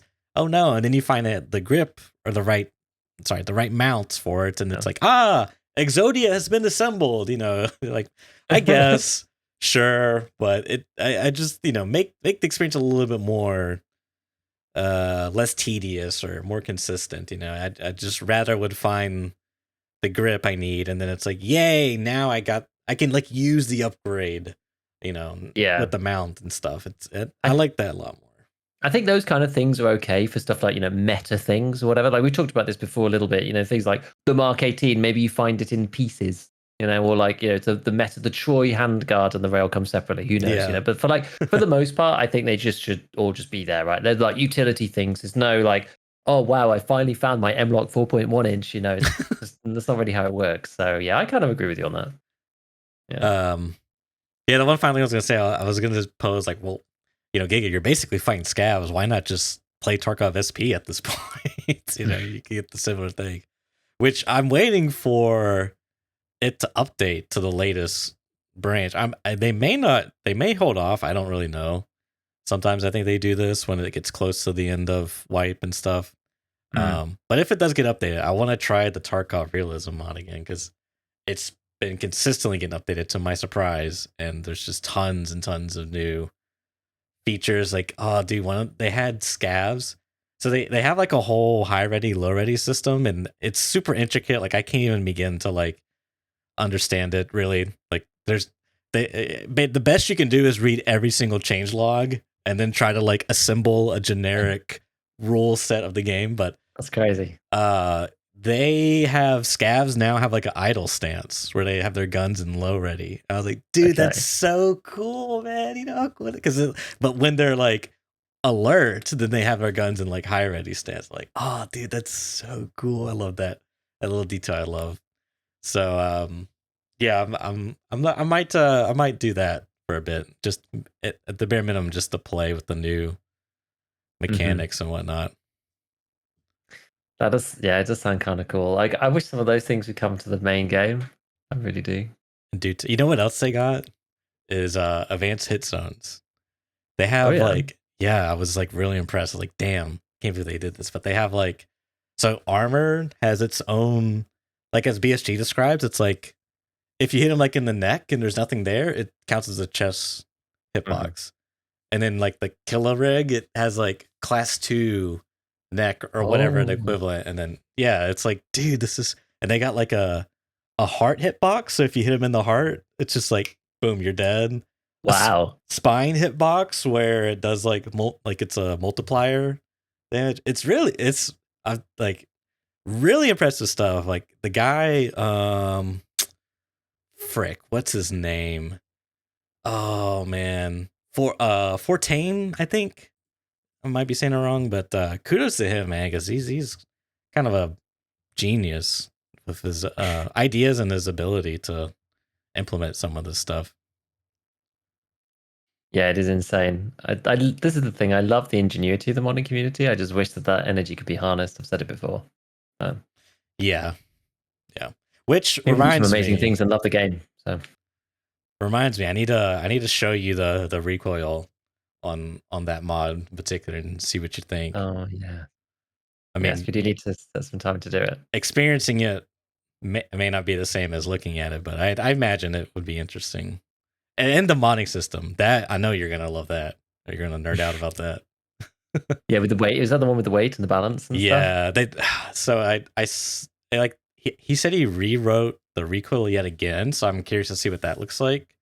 But the modding has been, I'm not sure if it's been updated, but I know there's a separate mod that someone made where for your stock attachment and the buffer tubes, you have like 3 different places you could put the stock, if that makes sense. And one's like closed, because basically like the buffer tube, you can, I guess, like the mo, you can like adjust it and like pull it further out or push it further in. And so they kind of like simulate that, but you just place the stock in the one of the 3 slots, like middle, close, extended, I guess. And it affects the gun. Like I think if it's extended, it's like more recoil but less ergo. If it's like closed, it's like, more recoil, more ergo. I think I said that backwards the first time. Whatever. You know what I mean. I know what you mean, yeah. But It's crazy. It's actually fascinating. Yeah. And this is the thing though, like if BSG is thinking about putting in a recoil rework, they should utilize the experience of these people. Even if they don't want to actually take the way they've implemented this stuff, because these guys have been through iterations of testing and people have been playing, and it's like there's a lot of human effort that has gone in there to make something, and it's like they're making it the best that they can. Right? And BSG doesn't have to do what they do, but just to take inspiration from their systems, it would be awesome. That's what I would say is like at the bare minimum inspiration. Like they don't have to copy, because like mind you, these guys are working like they're modding the existing framework. There might be some new new information put in with the some of the plugins they use for Unity, which I think that might be the case for this one. But aside from the points, yeah, dude, just for like to see how they did, because it's like there's clear design put into it. You know what I mean? Like, and I don't want to say like Tarkov doesn't have design put into it, but they had like an idea and they like execute on it. It's like cohesive throughout. It's just kind of neat to see how people approach these things. Even like Battlebit, their recoil system, it's like very simple and like straightforward, but it's a different design approach than like CS:GO or Tarkov, even whatever. I still think there's like value in just looking at it. Like I hope it's on their radar, but who knows?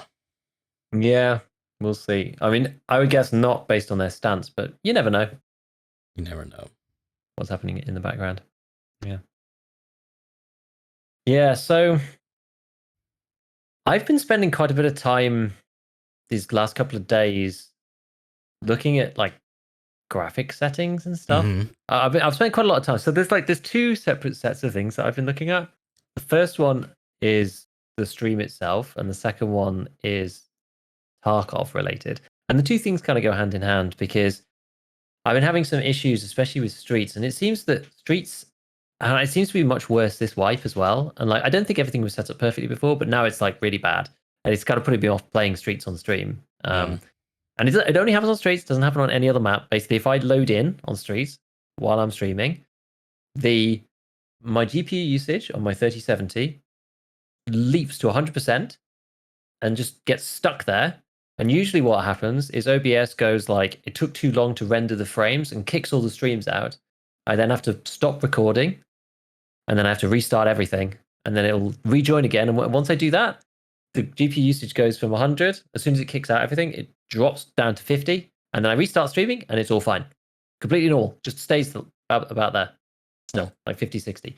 It's super weird. It only happens on Streets. Weird. It doesn't happen when I play Scav. It only happens when I play PMC and I actually begin at the beginning of the raid. I've tried a few things, and I'm still not 100% sure exactly what is causing it. So the first thing that I did was stream related, and I kind of wanted to do this for a little bit because I was putting my system under quite a lot of strain. And I actually thought that this would fix this. I thought this would fix all of this stuff, because the way that it was happening previously, because I'm now streaming on both YouTube and Twitch, and also recording locally. The problem with doing that, it is actually doable. It is possible, but YouTube is at 1440p with a bit rate. Actually, I was like 20,000. Twitch is at 936p at a bit rate, like just under 8K to make that work. Okay. And then so that the local recording, so those ones have to go under what's known as constant bitrate, like the CBR one, because that's the way that streaming services ingest this information. Typically, that's not being saved onto your computer or anything. So it doesn't really matter if you're just like wasting bandwidth or whatever. So like if you're sat in the menu screen, you don't need 20K bitrate. Right. Just send the menu screen. But it sends 20K nonetheless. It's just easier for the streaming services to ingest that. But you're not saving it on your machine. So it doesn't really matter, right? Those extra bits just go to waste. YouTube and Twitch presumably re-encode this stuff for when they are, like YouTube definitely does. for when they're sort of saving the VODs down. So Hmm. it's not just like, a stream of bits like it came from your PC. Like, I mean, YouTube transcodes it to all different formats and stuff anyway. So they're changing it over into VP9 encoding and like crushing it down like a ton and all of this stuff. So the issue that I had was that, so for local recording, you're supposed to use what's called CQP, which is constant quality presets. So Okay. you pick a quality preset, and what it does is it's like a number that ranges from like 40 to 0, and people Right. normally pick, so basically lower than 20, like lower is better, and lower than 20 is pretty much like lossless. I don't really know why it's categorized that way. Most people use like 24 or something. You can Mhm. go up to like 30 and it still looks pretty damn good. It looks better than a stream, I would say, at like 28. Probably even better than a YouTube stream at about 28. So what people do is they use CQP for local recording because it's still in like the regular encoding format. You can still do all that stuff in Premiere that you need to do. It's like it's not in a different like format or anything. It's just the bit rate varies based on the quality required to show what's on the screen in a consistent way. So if you're on Woods, for example, and you've set a preset of 25 on this thing, it'll take up a lot more bandwidth to show the same quality as it would on Labs. So if you run, previously, if I used to run a Wood stream on CQP, it would be, by the time I was finished for 3 hours, it was 120 gig, the file. If I run 3 hours on Factory, the file's like 12 gig. So it's like a factor of 10 in difference. So if you're running it at like the max Woods quality the whole time on Factory, you'd be wasting lots of pixels, right? Okay. The issue that I have for myself personally is that I'm then doing 3 separate sets of encoding. I'm doing 2 sets of constant bitrate encoding, one to YouTube, one to Twitch, and 1 constant quality preset to myself, right, for my local recording so it doesn't blow up my PC. The issue with that is that you can do that on the NVIDIA encoder. Otherwise, everyone calls it the NVENC encoder, and it comes on basically it's like 20 something series and above. NVENC's been around for a while now, and it's basically like revolutionized single PC streaming and made it actually possible for a lot of people. And it is okay, but it really does put a lot of pressure on the system doing all 3. I think my encoding sits at like 80%, something like that. I'm like using 80% of the encoding chip for doing that. And it's a dedicated chip, but there is some crossover. Like it's not completely free with the GPU. Like it's much, much better than doing CPU encoding whilst trying to play Tarkov. But it's, trying to push it this hard, it was not necessarily that great. So what I've done is I've rejigged the stream so that now, and like it's also because of the way the plugins and OBS works, it's actually kind of complicated. It's like it's not completely freestyle. But now I'm streaming to YouTube primarily with an OBS. I then mirror that for my recording. So I'm now streaming to YouTube in 50k bitrate because YouTube will take up to 51. It's completely unnecessary, but that means that I can record at 51, right? Which is like pretty good quality, but not crazy. It's 20 gigabytes per hour, which is it's big, but it's not as big as if I did Woods on CQP, if that makes sense. Sure. So and also I know exactly how much space it's going to take because it's a constant bitrate recording. So it always will take 20 gigabytes an hour no matter what. So as long as I have 20 gig free per hour that I want to stream on my hard drive, I know that I'm going to be fine, which is kind of interesting. So then YouTube and the local recording are both the same. And then Twitch is its own separate encoding in the little plugin that I've got to do a second encoding, but that one's at a much lower level. So this now uses about 40% of my encoder instead, which is much better and it's like much less stressful for the system, which is good.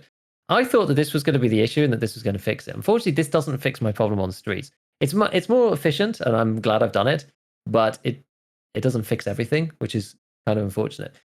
The other thing that I've been playing around with a lot was, so I had this chat with Chipperwubber a while ago about my GPU. So I've been testing a bunch of stuff to try and just like decrease the amount of VRAM that I'm using specifically, because the 3070 doesn't have much. It's only got 8 gig.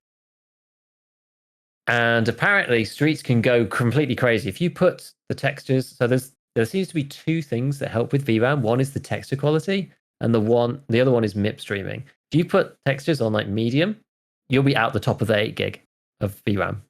And then it starts hurting your performance because then it has to like dump the extra textures on your like computer's internal RAM instead, like the regular RAM, which is fine, but it's not as efficient and it's not there directly for the graphics card to be used and yada yada.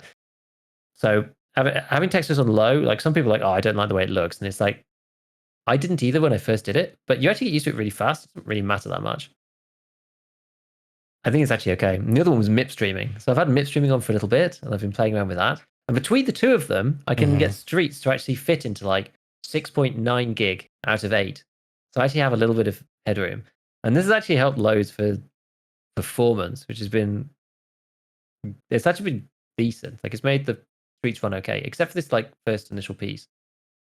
And I'm still just not sure why it explodes at the start. It's just, yeah. I just can't work it out. It's complicated. But yeah, I've gone through and like done loads of other stuff on the other settings. But I'm like kind of putting something together because people keep asking me about my graphic settings. But it's really confusing. Like I basically spent 2 days, I've just like wasted 2 days testing things because you can test stuff in offline mode, and that's fine. But some settings matter in offline that don't matter in live, which I'm astounded by. So things like I heard the rumor of let's see. This is a good example. Post FX hurts your FPS. I'm sure lots of people have heard this like thing from many people. If you go into offline mode and you test it, post FX does hurt your FPS. In a real raid, doesn't seem to make any difference. I think the bottleneck is somewhere else, right? Because I can go to streets in offline and get without streaming or anything. If I just got the game open, because the thing is I'm streaming too, so that complicates things for me. Right. But if I've just got the game open and nothing else, I can get offline. I can get 135 FPS on streets with the system that I'm using now. I won't see that online, but I can get that in offline with no bots. If I turn post effects on, I will lose like 20 frames to like 115 FPS. If I'm actually in a real raid, I'm probably more likely to be 80 FPS, let's say. So when I flick at post effects on and off in a real raid, it doesn't do anything. Now I don't know whether this is because the bottleneck is somewhere else. So having post effects on, like it would be running. Let's put it this way: it would be running at 135 if it wasn't for PMC network architecture, for example. I don't know whether this is true or not, but let's just say that that's the reason for now. PMC architecture means that it's loading. It now only runs at 80 FPS or something. So that means that the decrease that I was getting from 135 to 115 for turning post effects on, well, that's not even the bottleneck anymore. So I can turn post effects on for free now in RAID because it doesn't have any effect on this thing over here. And all it's doing is taxing my GPU slightly more. But because that's not the bottleneck, it doesn't make any difference. And like I've just been round and round and round in circles with so many of these different things, like full screen, borderless. I had this one bit that nearly made me go actually completely insane, which was I was trying to record my task manager as well as the game and the FPS at the same time. Because what's interesting is that the GPU, the performance that you see on the GPU, as the GPU like usage dips, the FPS just dips as well, and they just blow in tandem a lot of the time. But when I recorded both together, full screen started performing worse than borderless when I had both recordings open. So I was just like, I can't record the things and also show the effect I want because now everything's not making sense anymore. It's just like, it's just been driving me absolutely insane trying to do all this stuff. Because I've tried borderless, I've tried full screen. Borderless seems to, from everything that I've done so far, borderless seems to not change your frame rate at all, but you seem to have more GPU usage for the same frame rate, if that makes sense. So if you had 80 frames before in full screen and your GPU usage was 50, if you change it to borderless, you seem to have like 80 frames still, maybe 81 or 82. It actually seems to increase it sometimes. But your usage is now like 65, which is odd. And there's these windows, like I've been reading a bunch about like full screen and full screen optimizations and how all of that stuff works, because these days full screen isn't really full screen anymore. Like, back in the day when you have a game on full screen and you like alt tab and it would be like and the whole screen would go black and then the desktop would load, right? There's these things that Windows has now post like probably I didn't even know, probably post like Vista or something, called full screen optimizations, which give you like a hybrid of both borderless and full screen. So now when you're on full screen and you alt tab, it just minimizes the game and it's pretty swift and solid. Problem with this though is it's not actually running in proper full screen. And you can go to the exe and you can right click in compatibility. You can get rid of the full screen optimization. So it actually takes it back to the way it used to be, where it's like really clunky getting in and out of the app, but it is actually properly full screen. And there's no like weird Windows like interface in between, making sure that it works correctly. Because you see them turn up in the processes. There's two of them. There's one called Desktop Windows Manager, and the other one's called Client Server Runtime Process. And the GPU usage on these two boys goes up quite a lot when you're in borderless mode. And I like opening the start menu while I'm playing Tarkov spikes those by about 20% of my GPU. Just opening the start menu on the Windows like taskbar. It's really, really weird. So I've been trying to fiddle around with like just having it only in like exclusive full screen, trying to minimize any of the shenanigans that Windows doing, because I don't want anything else capturing my like GPU usage, because that seems to be the issue. And it's this weird spike at the beginning of when you load into the streets. And when it happens, it just takes down OBS, and I just can't. Yeah, I'm still testing it, to be honest. So I'm putting together a video anyway about like graphic settings, because I did a bunch of other stuff about like anisotropic filtering and a bit about the spatial like reflections and whatever it's called, SSR, and a few other bits and pieces, because people keep asking me about my settings. People are like, oh, I love the way the game looks. So I've done a thing about that and about how I've made streets like work. And if people aren't streaming, then these settings actually should work really well. So I'm like, I feel okay about it, but like I haven't fixed my own specific problem of like stopping the whole stream just exploding when I'm loading in.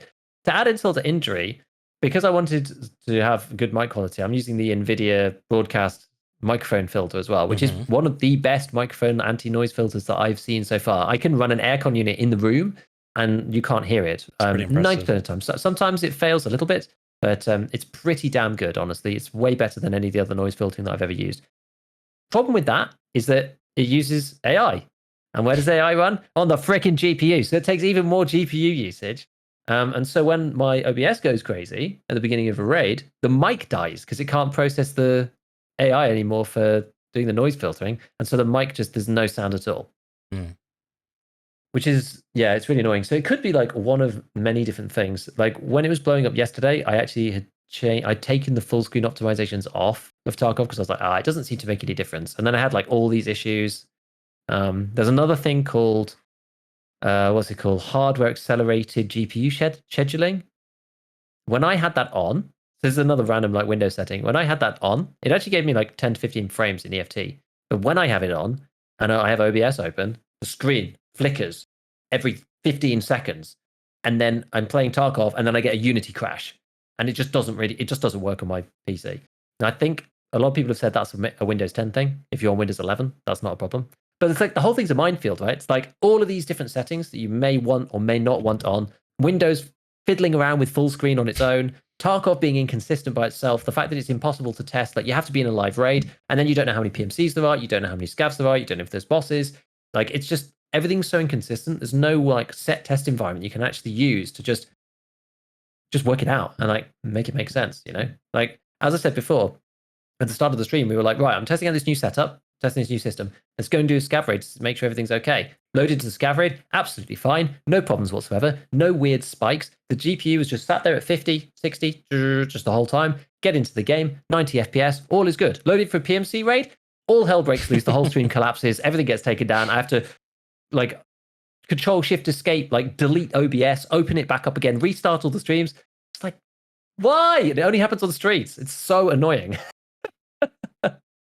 It's so annoying. And yeah, I mean, chat's saying, wouldn't the custom offline games be consistent? It would be a consistent test, yes. But you also don't have all the other PMCs loading. So you'd need a big group maybe. Maybe if you took a big group into the offline thing, but then like, you got to like get a group of like 10 people to come and test, for your own system. It's like, it's so boring. And it takes so long to load into a game. Like even just normal game, like the matchmaking is annoying because you have to, if you want to test it on live, you have to go and matchmake. If you want to do it on the separate server, it's servers are, experiencing a high load, which is what it always says. Dude, it's madness. So I've been going just down a completely I've just been going insane. Honestly, I've actually just like broken a little bit, and I was like, this video is supposed to be going out tomorrow about the settings and stuff. I basically spent like all week testing shit, and I still don't know really what's going on. And I'm like, I'm just going to write what I've done. I'm just going to tell people what I've done. It seems to work if you're just playing it on your own. It seems to work. And this is like, if you do have an NVIDIA card with like low VRAM, this seems to work. I haven't solved my own problems, but that's really of no consequence to the average person who's watching my YouTube. Now, hopefully this will help them. I haven't been able to help myself, but I've been able to help everybody else. So let's just release what I've got so far and just get it done. Oh my God. But on a positive note, talking about this, all of this like extra hard drive stuff, I did end up buying another M2 drive, which was good because right now I've got an M2 drive, which is a terabyte, which is my main disk. That's got Windows on it. It's got Tarkov on it. It's got all my other games on it. And it's got all the footage that I'm editing right now on it. A terabyte in 2023 doesn't take you very far anymore. It really doesn't. And I've like uninstalled all my games. I actually have some like random backup stuff on there that shouldn't really be on there as well. But like I've uninstalled everything. I've got like 5 games left on my machine. I've got like Tarkov, Dota 2, Battlebit, Diablo 4, which I installed in the half-res version so that it fitted on the disc. Because I was like, dude, if you take 80 gig, I'm not going to have any room to stream anymore. Like, Jesus. So I was like, right, it's time. Because I've got a 5 terabyte external drive, but it's magnetic and USB. So editing off that is a real pain. It's fine if I want to keep archived stuff, and that's okay. And it was cheap for 5 gig. Sorry, 5 terabytes. But it's a pain to edit off. I just can't really do it. So I was like, oh, I'm going to have to bite the bullet and just get something new. We had Prime Day the other day, so I bought 2 terabytes for £75, which I was just like, man, that's amazing. Like a steal. I think I missed it. It was pretty good. And when it came, I was just like, I can't believe that like this 2 terabytes these days is actually insane. Yeah. And I had to have some reservation. I had to look at my PC before because I might have said previously that this PC I didn't build. It's the only PC I have not built that I've had because of the GPU like scarcity thing, and I just couldn't get a 30 series card. So I'm slightly scared to touch this machine because I'm not an expert PC builder. Like I build my own computers, but I'm not an expert. That's the way that I would put it. You know, I don't follow it. I'm not a hobbyist really. I'm a very much pragmatist when it comes to building these things. But because I didn't put it together, it makes it like extra scary. And I had like a quick poke around. And I was just like, yeah, the slots under the GPU is it's kind of a pain. You know, it feels like as great as M2 is, it does feel like we've taken a step back from SATA, you know, where you just like plug the cable in and screw in the drive and it's just like, hey, it's mounted in a nice slot. Great. But this was just like, I have to fit this wafer under my GPU somehow. Okay. So I was just like, open it up last night. I was like, right. I hate opening up my computer to fiddle with stuff, especially when it works and it's so important. I'm just like, God. So it's like, who decided to put it under here? Anyway, I was like, I had a little go at like sliding in the drive without taking that GPU, and I was just like, I think I could probably get this in here actually. Like, I don't know, slide it in. But looking in, I was like, okay, well now I need to take the screw out of the little mounting port, right? So because the new M2 or the NVMe drives, they fit in a little slot, and then there's like a bit of tension on them, so they fit kind of at an angle, and then you push them down, and then you screw them in. So it's like, okay, I just need to undo the screw from like the mounting bracket bit.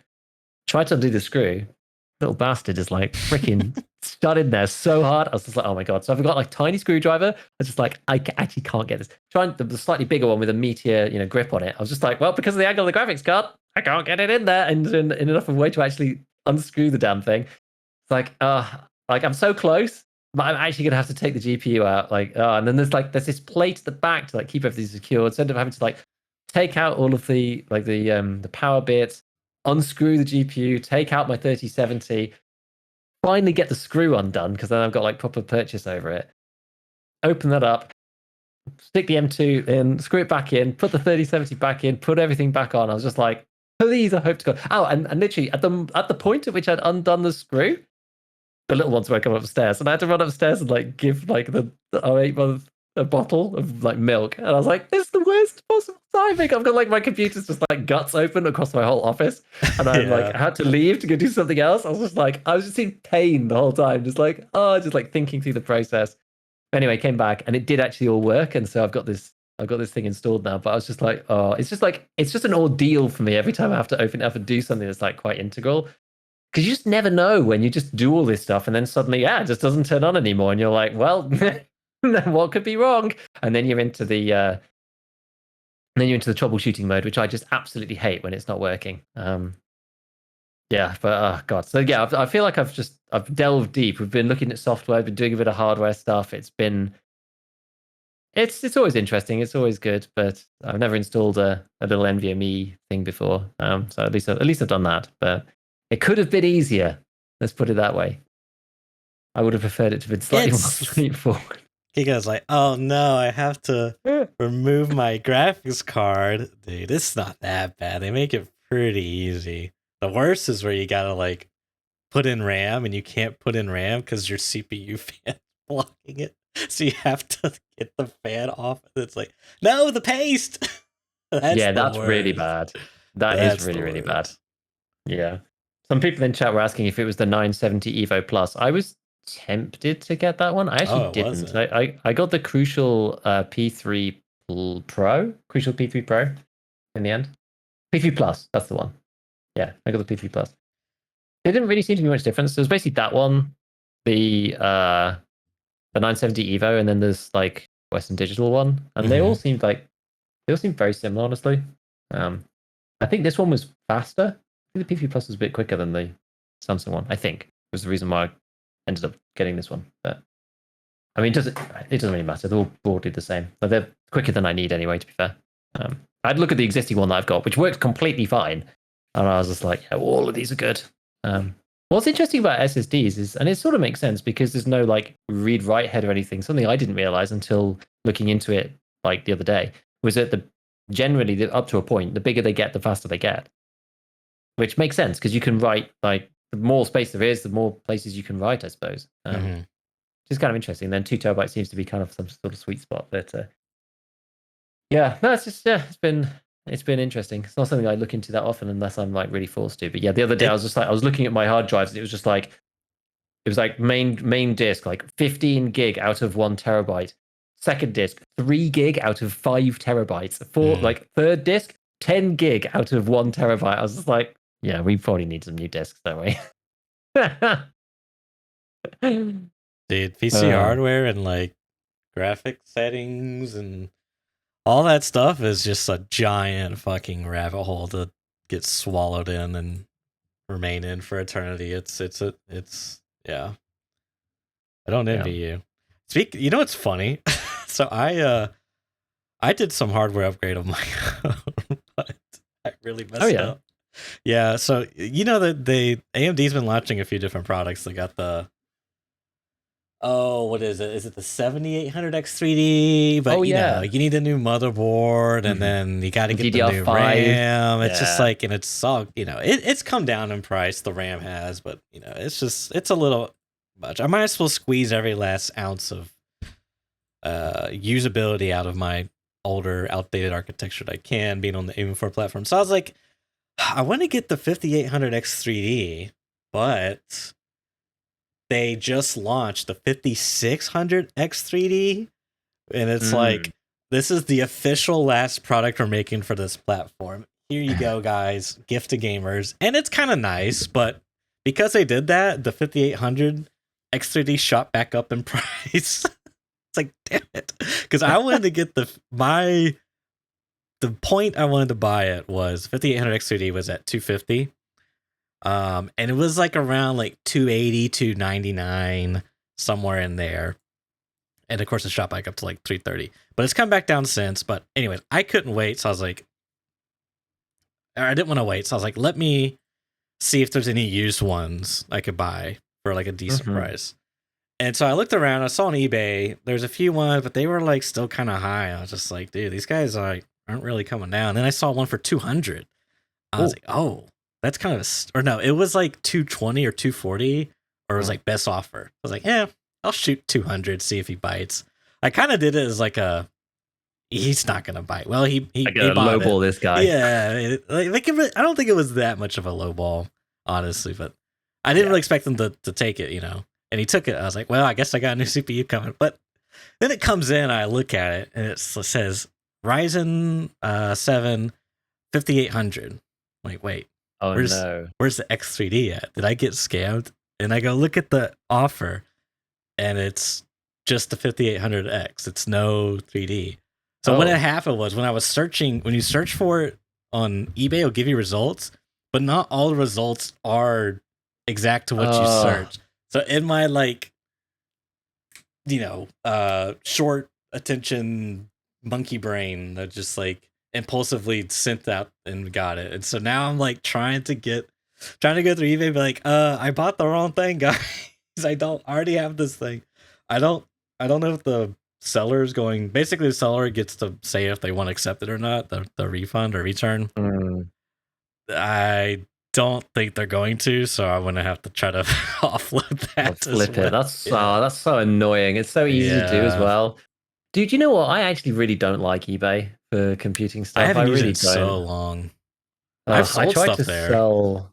I actually tried to sell something ages ago, and I ended up. It was just so painful and so difficult, and there were so many problems. Like we sold it like 4 times. I did it through a friend because like nobody had the ability to sell something of like high value. Because like nobody that I knew really used it, right? But I had one friend who used it and like had enough account rep to be able to sell it. And we sold it we sold it one time to one guy who was just like, "Oh, I bought another one actually. So yeah, sorry." And we were like, "What?" And then like there's just nothing you can do as a seller. It's just like, well, okay.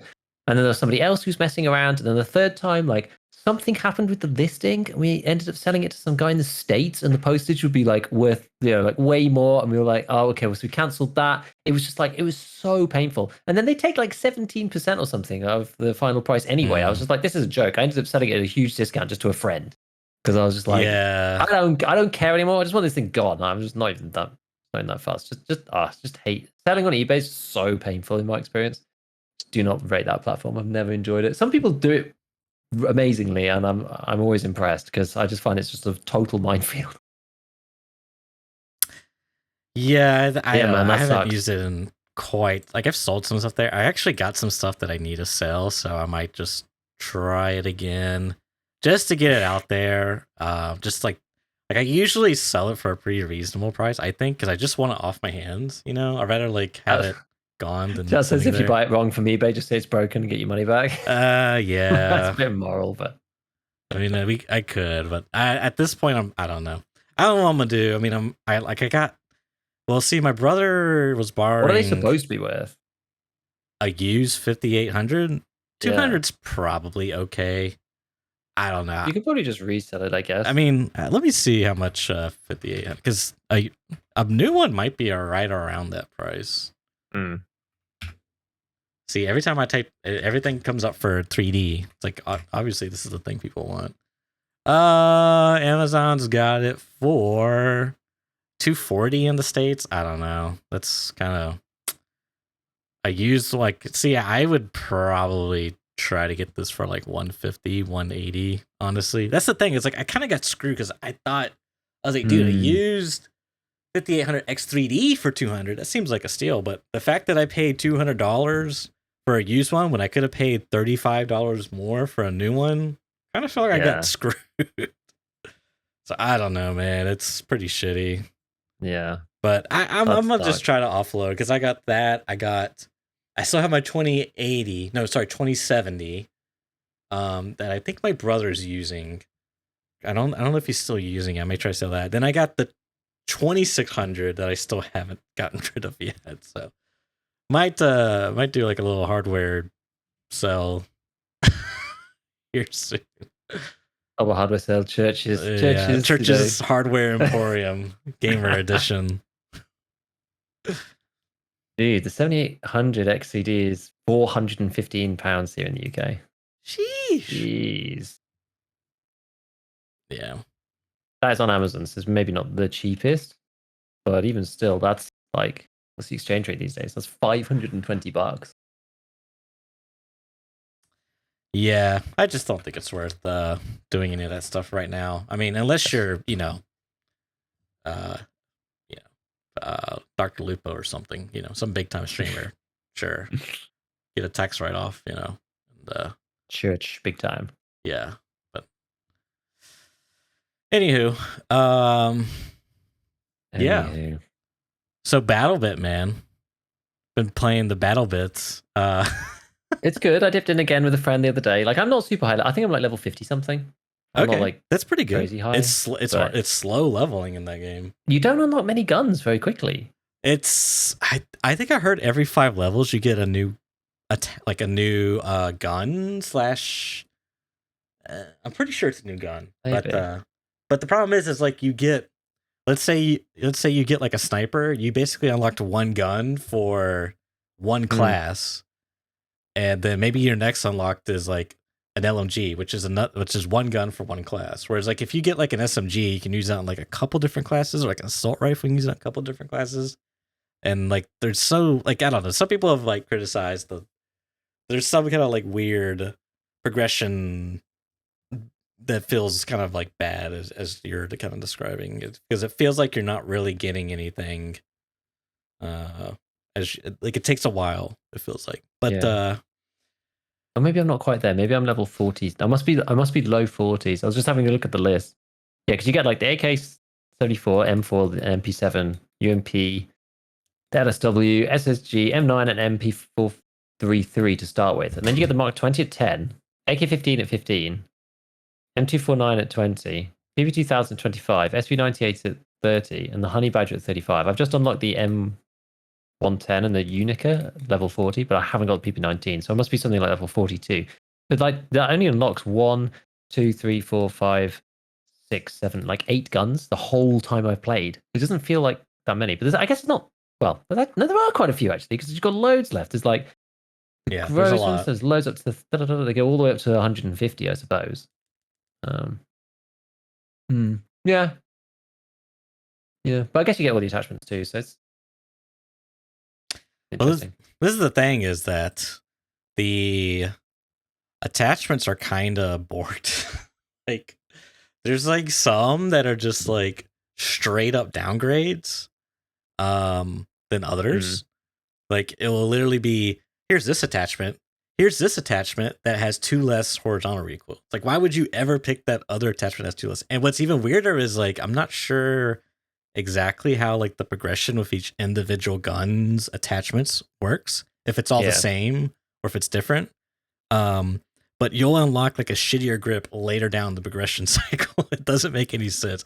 So there's like a very like clear meta and like attachments. Like you'll see like 2 or 3, like a handful of the same attachments recommended, and it makes like. Are we talking about Battlebit? I know, right? Well, this is the interesting thing, because it makes modding kind of boring, but also since there is no stock attachment, unlike Tarkov, for example, you do see a lot of the same attachments. Like it would be a little bit more interesting if like you could put like a Mo on an M4 and then like a rubber butt pad or a Zukov on the AK. Like sometimes it's very hard to like kit a gun, like the M4 for example. You can't really make it like a high mobility version, whereas like Tarkov you technically could ish. I mean, they don't really have like a running speed modifier, but you get what I mean. Like Call of Duty is probably a better example, actually. You can take like an M4 and like just run the buffer tube, and it makes it ADS faster and run faster. I don't know how that works, but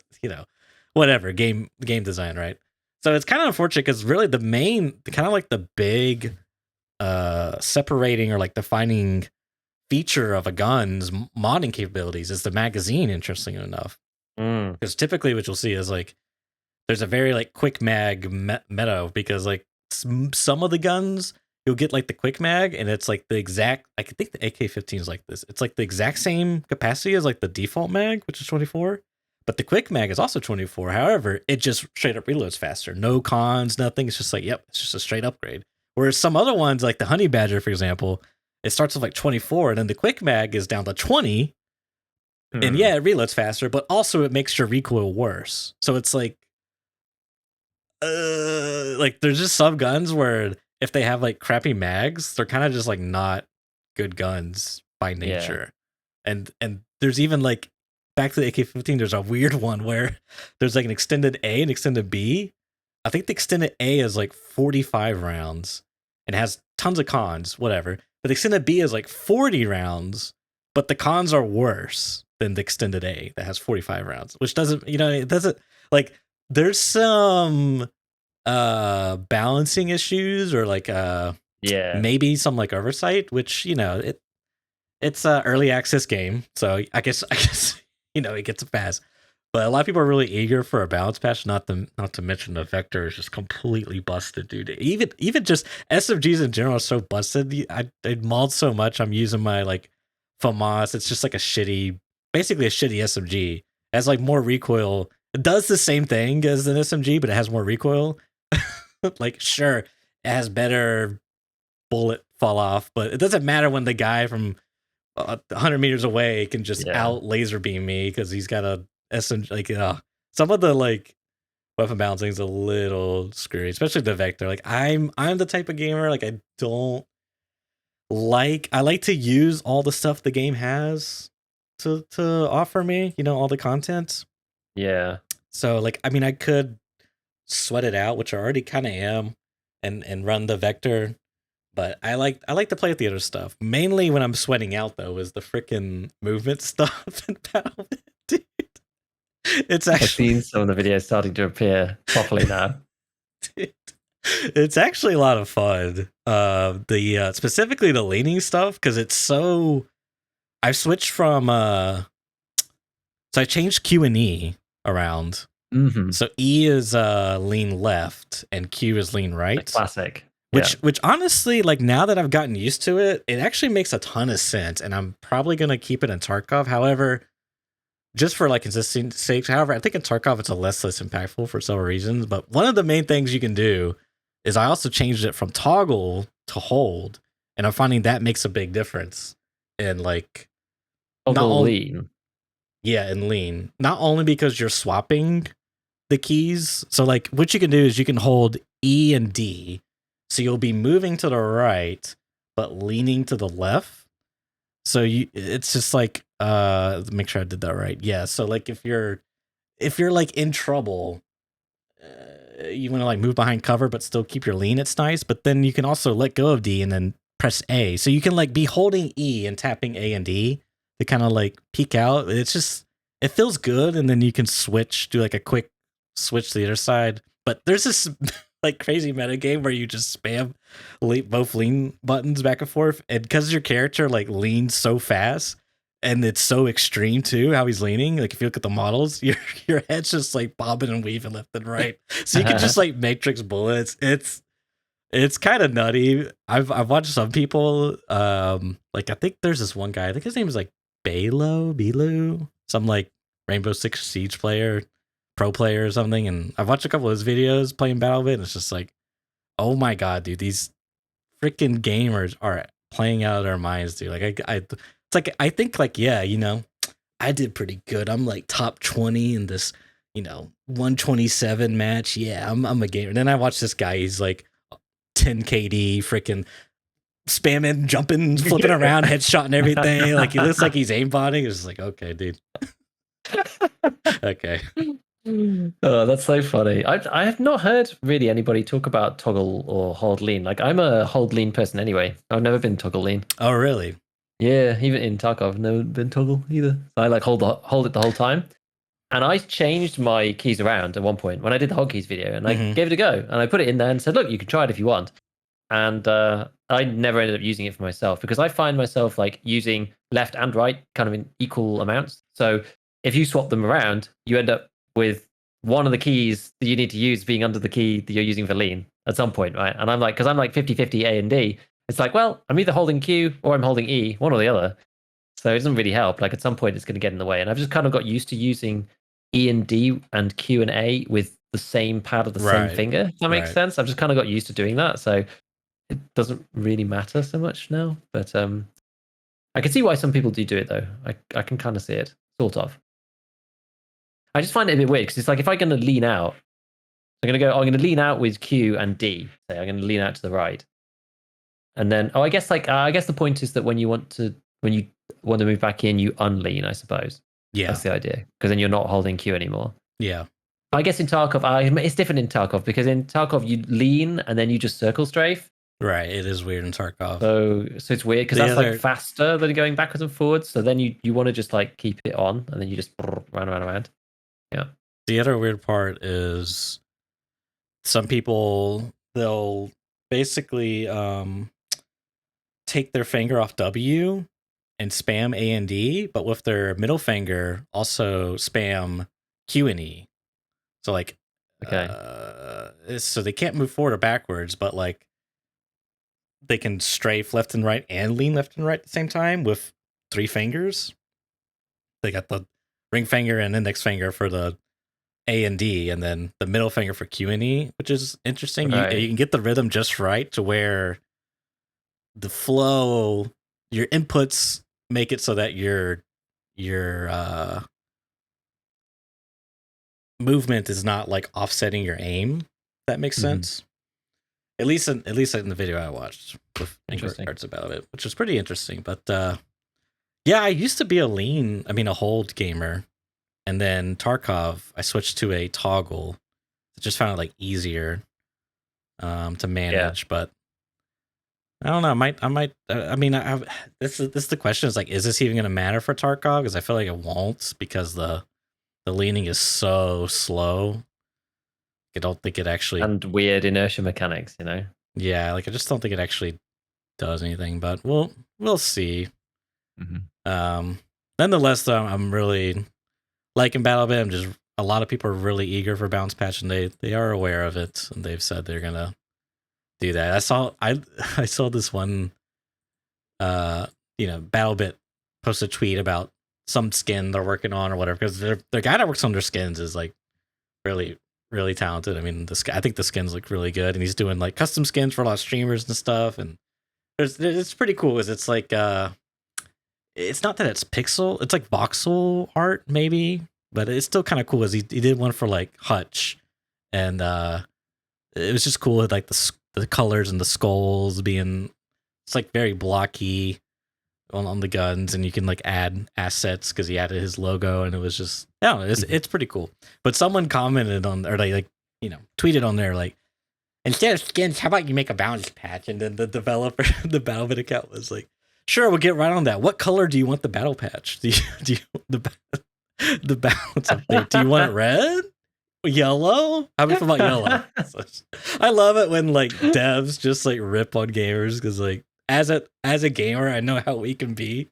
So to see someone just like clap back, like a dev especially, it's just it's funny. I do like that.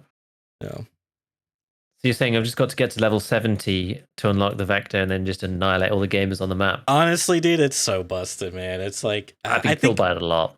I think one issue that might be leading into it is that there's like several reasons, but because the hitboxes are like relatively big, is like just sending volume down range is just really effective. So yeah, I think that might be one of the bigger issues. I think they probably just need to like either reduce like the damage fall off or something, because it has like the highest TTK, which it should, right? I mean, it's like 1200 RPM, 9 mil, and then I don't know. Just something needs to be done about it, because it's like really, it's so annoying when you're playing and there's like, I want to like level up this crappy gun, right? Just to do it, right? And then it's like you're getting constantly stomped by this vector gamer, and it's like, God, I don't want to do it, but I feel like I have to. I have to bring out the vector, dude. This guy's so annoying.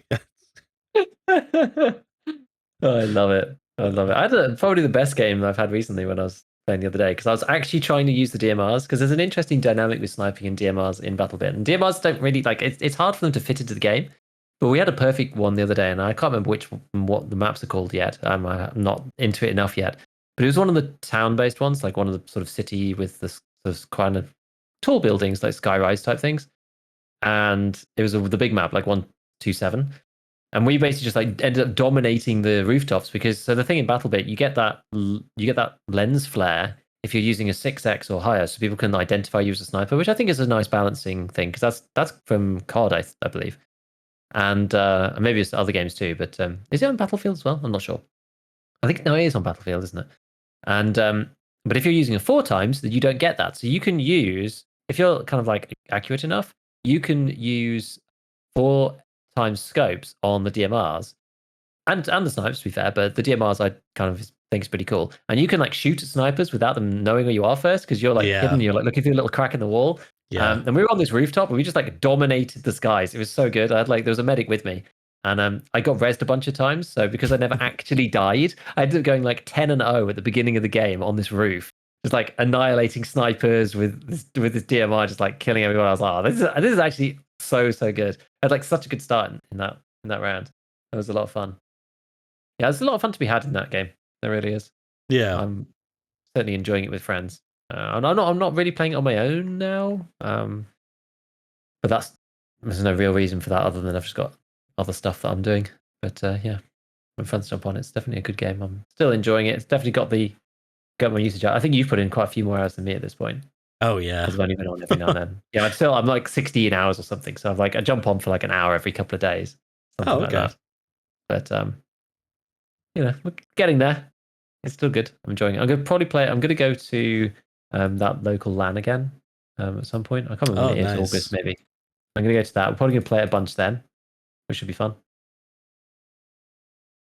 So I'm looking forward to that. I imagine we're gonna get at least the same number of hours as I have already again over like 3 days. It's like one of the few games that is cheap enough for everyone to buy and everyone can play at the same time. Yeah. Perfect thing for like a bigger LAN.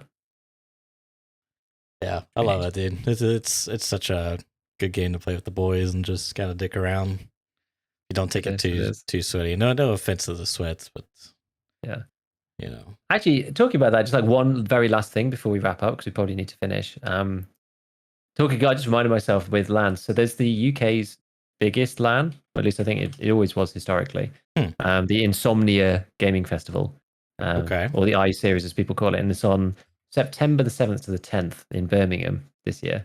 I've just like reopened it up, and I applied to be a content creator, and they accepted me, so I'm going as a content creator to I-71, which would be pretty neat.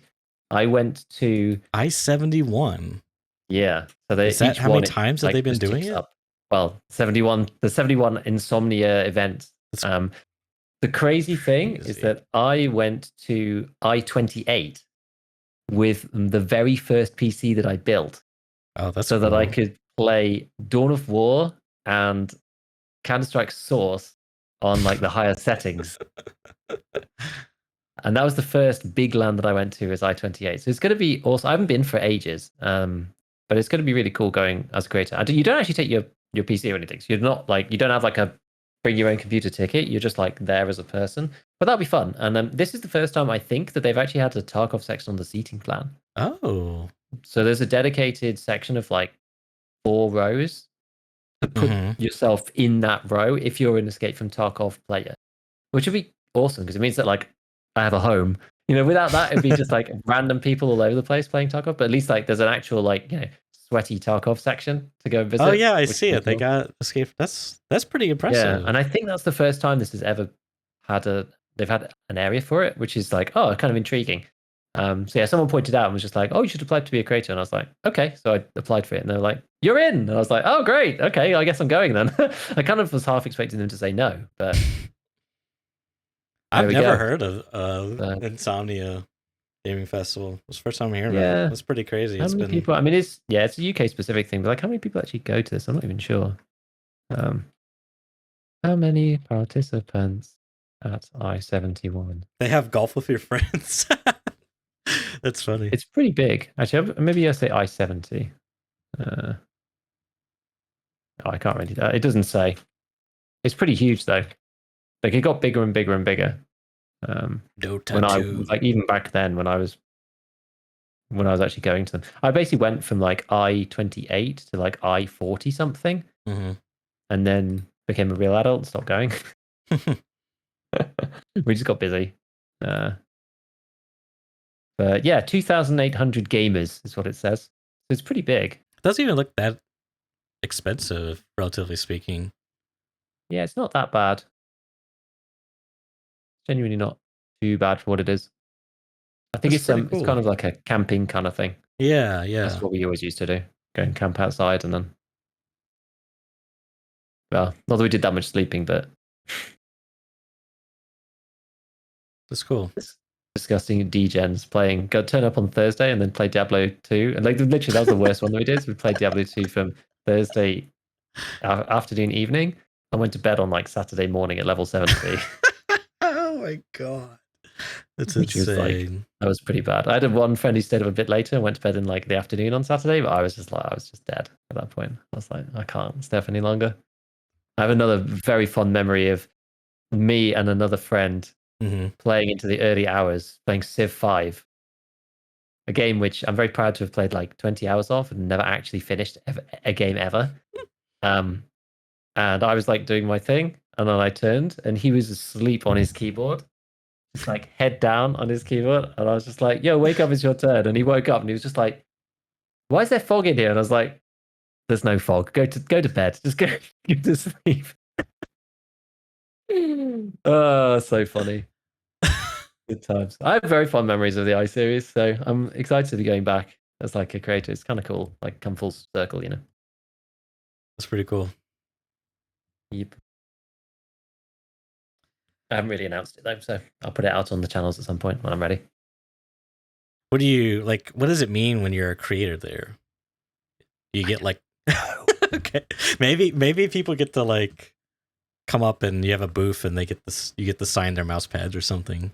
I wouldn't have thought it was even that official, but I'm not really sure. I don't know how many there are. Like I don't know how if there's going to be like 200 of us. Or I was just say, do you know if any clue. other Tarkov UK creators are going? Do you know? I asked a few people. There were some people who went last year or last event. Because I asked Iron Fist because I know him and a few other people went, and there was like Blank and a few other guys who were there. But I don't know. I'm not actually sure yet who's going to this one. I don't know. I know Iron Fist. He said he was like thinking about it, but there's nobody's like confirmed as far as I can tell as of yet. But we'll see. I'm sure there'll be a group at some point. That's yeah, cool. I don't know. Be fun. So if anyone's going, then maybe I'll see you there. All right. Well, I think that concludes this week's episode of Scavtalk. Thanks everyone for tuning in. Giga, what do you think about if, God forbid, there's a Tarkov podcast over the weekend or Tarkov TV over the weekend? What do you think about doing like a quick 1 hour Monday recording and then we'll upload it Tuesday for all the Tarkov Scavtalk fiends out there? Maybe. Let's think about it. Okay. Well, look for a maybe for the weekend. There's a lot of maybes. Really important, then maybe. Okay. Otherwise, we will see you all next week.